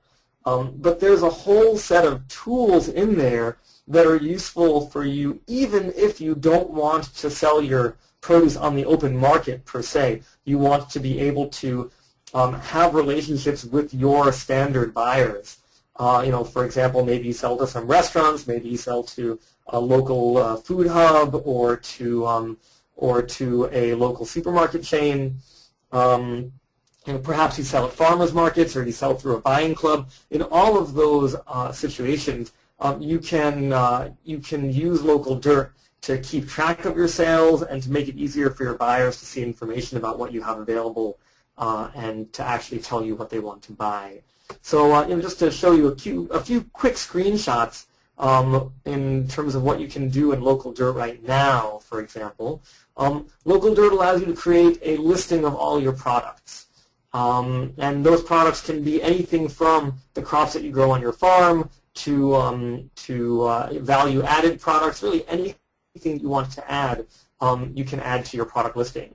And then you can generate price lists. You can email your price lists or save them as a PDF and send them around to people. You can have products that are only available for on-site pickup, are only available for delivery, will only be sold to certain kinds of groups. If I flip to the next slide, now we're looking at an invoice report from Local Dirt. So within Local Dirt, you can record information about every one of your sales. That sale can actually be started by the buyer who shows up in Local Dirt to buy it. But a feature that we're adding to Local Dirt very soon is that you'll also be able to go in there and just add the sale on your own to Local Dirt. So it becomes more of a full-featured sales tracking tool for you. And you can see that you can save it as a PDF or print it. And so, it functions as an actual invoicing tool. We also have a set of features that have to do with interacting with different kind of buying clubs, for instance, and farmers markets. You can set up your delivery schedule, so you can say that any order, anyone who's placing an order with you, you only deliver to their area on Mondays and Thursdays, and so they can pick which delivery time they want. It really is in many ways a full-featured sales management tool. Now, this is what it looks like from the buyer side, in terms of the marketplace. So people can show up here and see just products that are available in their local area. So if you're interested in selling products or finding new buyers for your products, you can post them in the Local Dirt marketplace. And any buyer who is interested in looking for local products can find them in that Local Dirt marketplace. Now, Local Dirt is currently a standalone product. It has no direct interaction with AgSquared at all. But that's something that we're really interested in doing, and we'll be working on this season. We see it as a long-term project, but it's something that we're beginning to get started on now. And that is the idea that as you record information about your harvests in AgSquared, you should be able to post them directly to Local Dirt. So now you can imagine you have a product listing in Local Dirt. You can increase the inventory quantity in Local Dirt just by virtue of entering a harvest in AgSquared. And then when the product is sold in Local Dirt, you can get the revenue data out of Local Dirt and into AgSquared. So I saw a couple of questions coming in before about the profitability analysis in AgSquared. That AgSquared Plus right now is focused on costs, but what if you also want to factor in revenues so that you can really get a full picture of profitability? So we want to do that quickly, and we don't want to have to reinvent the wheel. So using Local Dirt, we think that we can get your revenue information into AgSquared more quickly than if we had to build a full-featured set of sales management tools on our own. So that's something that we're pretty excited about. Another feature of Local Dirt is that Local Dirt actually had this app called Locavore. You can find the Locavore app in the Apple iTunes marketplace, or whatever that's called, the App Store, and in the Android marketplace. And it's an app that's really targeted at consumers, not so much at growers. But the idea is that you open up this app, and it looks at where you're located right now, and it tells you what sorts of products are available in season, are currently in season in your area. And if you click on a given product, it'll actually show you the markets where you can buy that product right now. If you sell persimmons, you're one of the rare persimmon growers in the area, and a consumer is using the Locavore app, and they have a hankering for persimmons in November, and they want to find persimmons in their area. They open up the Locavore app, they click on persimmons, it shows them all the farmers markets in the area where they could buy persimmons, and one of those markets is yours. Now, right now, that Locavore app pulls data from local dirt. So if you list your product availability in local dirt, then it will automatically show up in the Locavore app. What we're really excited about is the possibility that, as we integrate AgSquared and local dirt, it means that that we'll be integrating AgSquared all the way through to Locavore. So it becomes a new marketing tool for you. As consumers are looking for local products, they can open up this app on their phone. They can see that there are farmers markets where that product is currently being sold, and they can actually even see exactly what products are being sold, how to get there, etc. So it's a way for you to get information about your product out there. Finally, I just want to point to the fact that if sales is one major focus of ours in the next year or two, another major focus is mobile. We're really interested in mobile. We understand that in the last couple of years, all of you have gotten smartphones. When we started building AgSquared and we would go to farming conferences, there'd be the occasional smartphone, but many people still had flip phones. And that's just not the case anymore. We recognize that most people have smartphones, and most people want to be entering data from the field on their smartphone.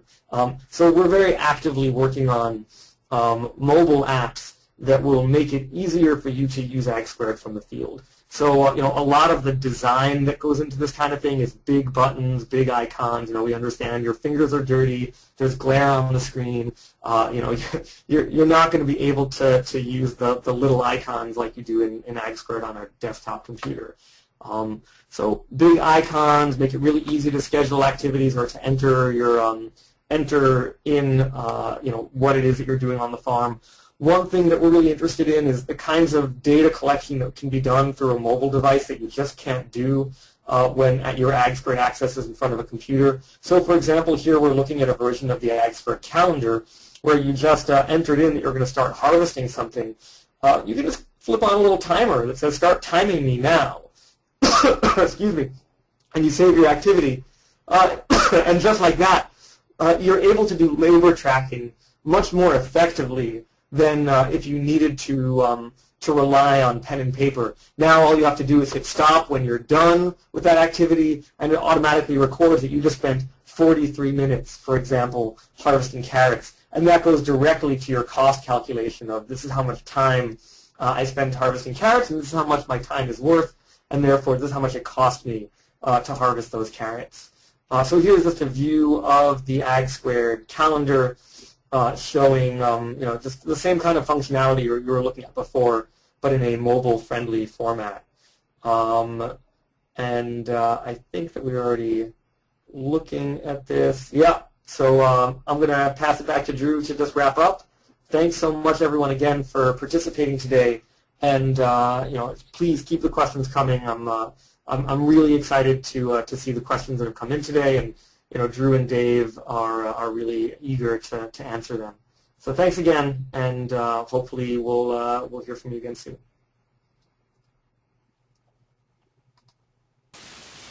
All right, thanks so much, Jeff, for giving us a preview of what's coming up in the AgSquared world. So looking at the clock, it's just about 6 p.m. if you are on the East Coast, and so we're just about ready to wrap up here. Just a few items. There will be a survey after the webinar. We really appreciate it if you could take the survey. It shouldn't take you very long. We'd love to offer similar webinars like this in the future to other groups of farmers around the country. This was actually the first time we've done a webinar of this length, so it would be great to get some feedback from everyone on the structure of the webinar, the presenters, the content. And I just want to again point out the Help Center and our email address. Please do reach out to us at any time.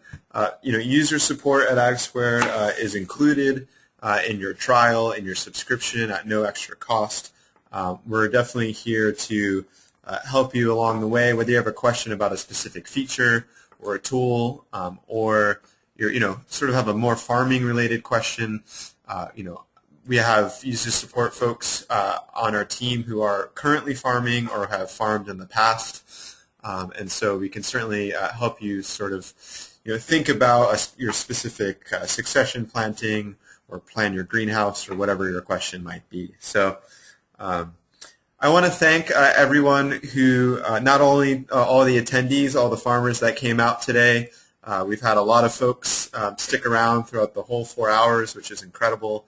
It's great to see. But also to Jeff Gordon, co-founder of AgSquared, David Wides, also Joe Bazzelli. Our hope was to bring him in a little bit more throughout the presentation today, but we wanted to keep things within the time frame, and unfortunately, we couldn't bring Joe back up again. But thanks to Joe for showing us your account and giving us a glimpse into your farm map, and also to Susan Beal again for organizing this session. At this point, we are going to end the webinar. However, we'll keep the line open. If you are asking questions through text, you can still send those in for a few minutes, and we can address them. So if you're ready to sign out, please go ahead. Feel free to do so. If you want to stick around and hear some answers to some more questions, we'll be on the line for about a few more minutes, 10 or 15 minutes. So with that, thank you everyone once again. Be careful out there if it's snowing where you are, somewhere on the East Coast. And we wish you the best in 2014 on your farms. And please let us know what we can do to help you make AgSquared work on your farm and to meet your record-keeping goals. So thank you, and good night.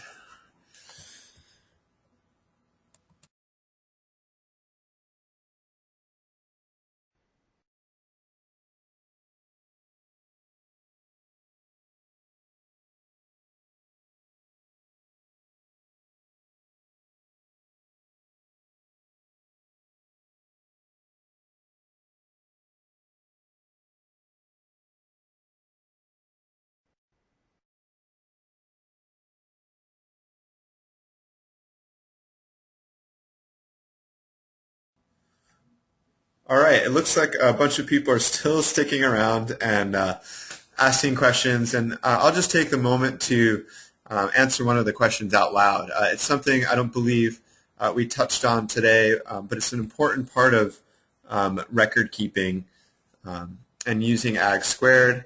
And it's possible David touched on this, but it looks like there's still some questions coming in about exporting. So if I go into the crops tool in AgSquared, you'll notice I pointed out earlier the import button. When you scroll over or hover over the import button and scroll down, you'll see that there's numerous options to generate exports from your account. You can export your seed order, your propagation plan, a field plan, and then finally your harvest projections and all crop data. And I'm going to just click on all crop data to give you a little bit of a view of what these exports look like. There's a lot of information that you enter into AgSquared, and it's nice, to have it all stored in AgSquared. But we certainly understand if you'd like to, export information or have it on your computer or potentially print it out. There are a lot of different sort of values from having your information in different formats, and we certainly understand that. So I clicked on export all crop data, and essentially when I click on this, my download manager, it will open up a spreadsheet.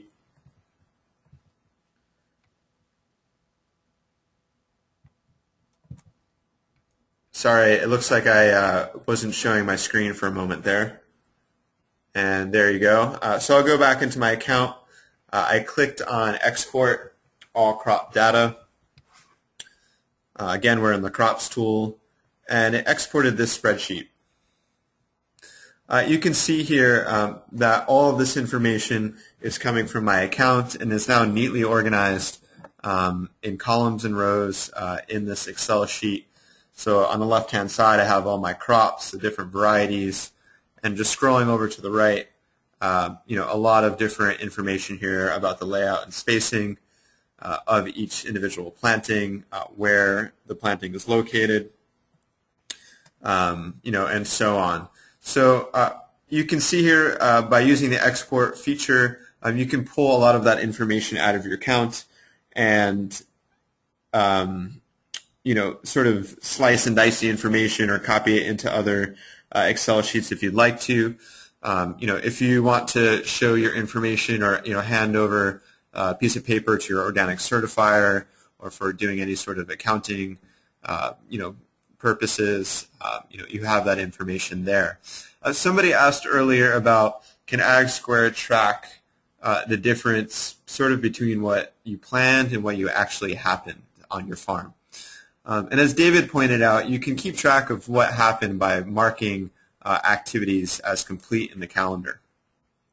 However, if you were to change the date of a specific activity, so for example, if you irrigated, in your plan you scheduled to irrigate your beets on Monday, March 3rd, but you didn't get to that until, let's say, March 5th. So I rescheduled it to March 5th. March 3rd, that record is no longer there. AgSquared does not track that there's been a change.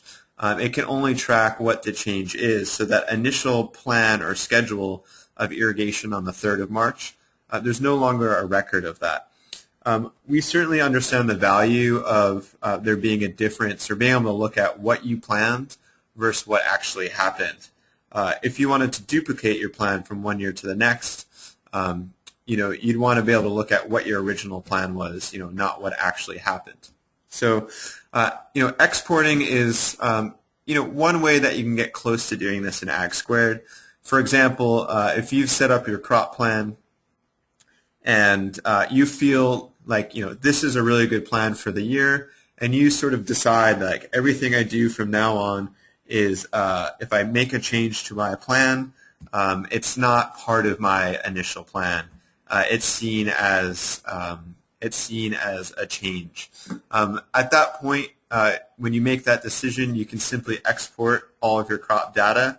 So at least you can look at, once again, everything you had planned to plan, all your initially planned dates, seed amounts, and so forth. And so when it came time to, then you would go throughout the year updating your account, making changes to your schedule and to your plan.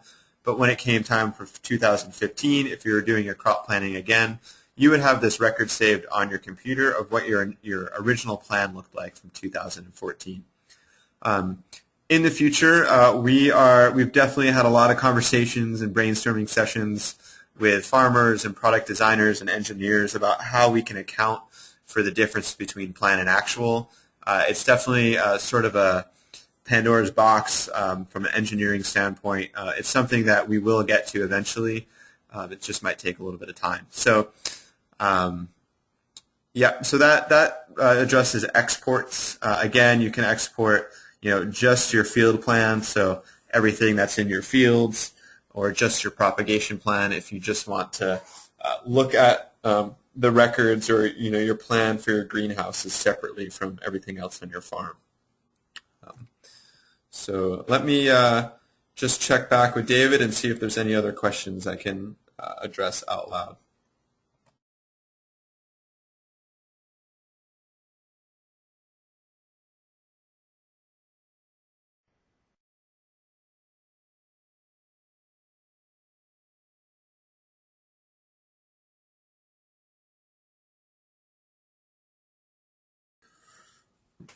Okay, it looks like we've been able to address all the questions. There may be a few more coming through on the line. So I will sign off myself right now from the webinar. There'll be no more audio. But if you still are having a conversation with David behind the scenes with certain questions, we'll stay on the line in terms of just chatting to get to those questions. So Thank you again, and thanks for sticking around. We really enjoyed hosting the webinar today, and we look forward to being in touch with you soon. Take care.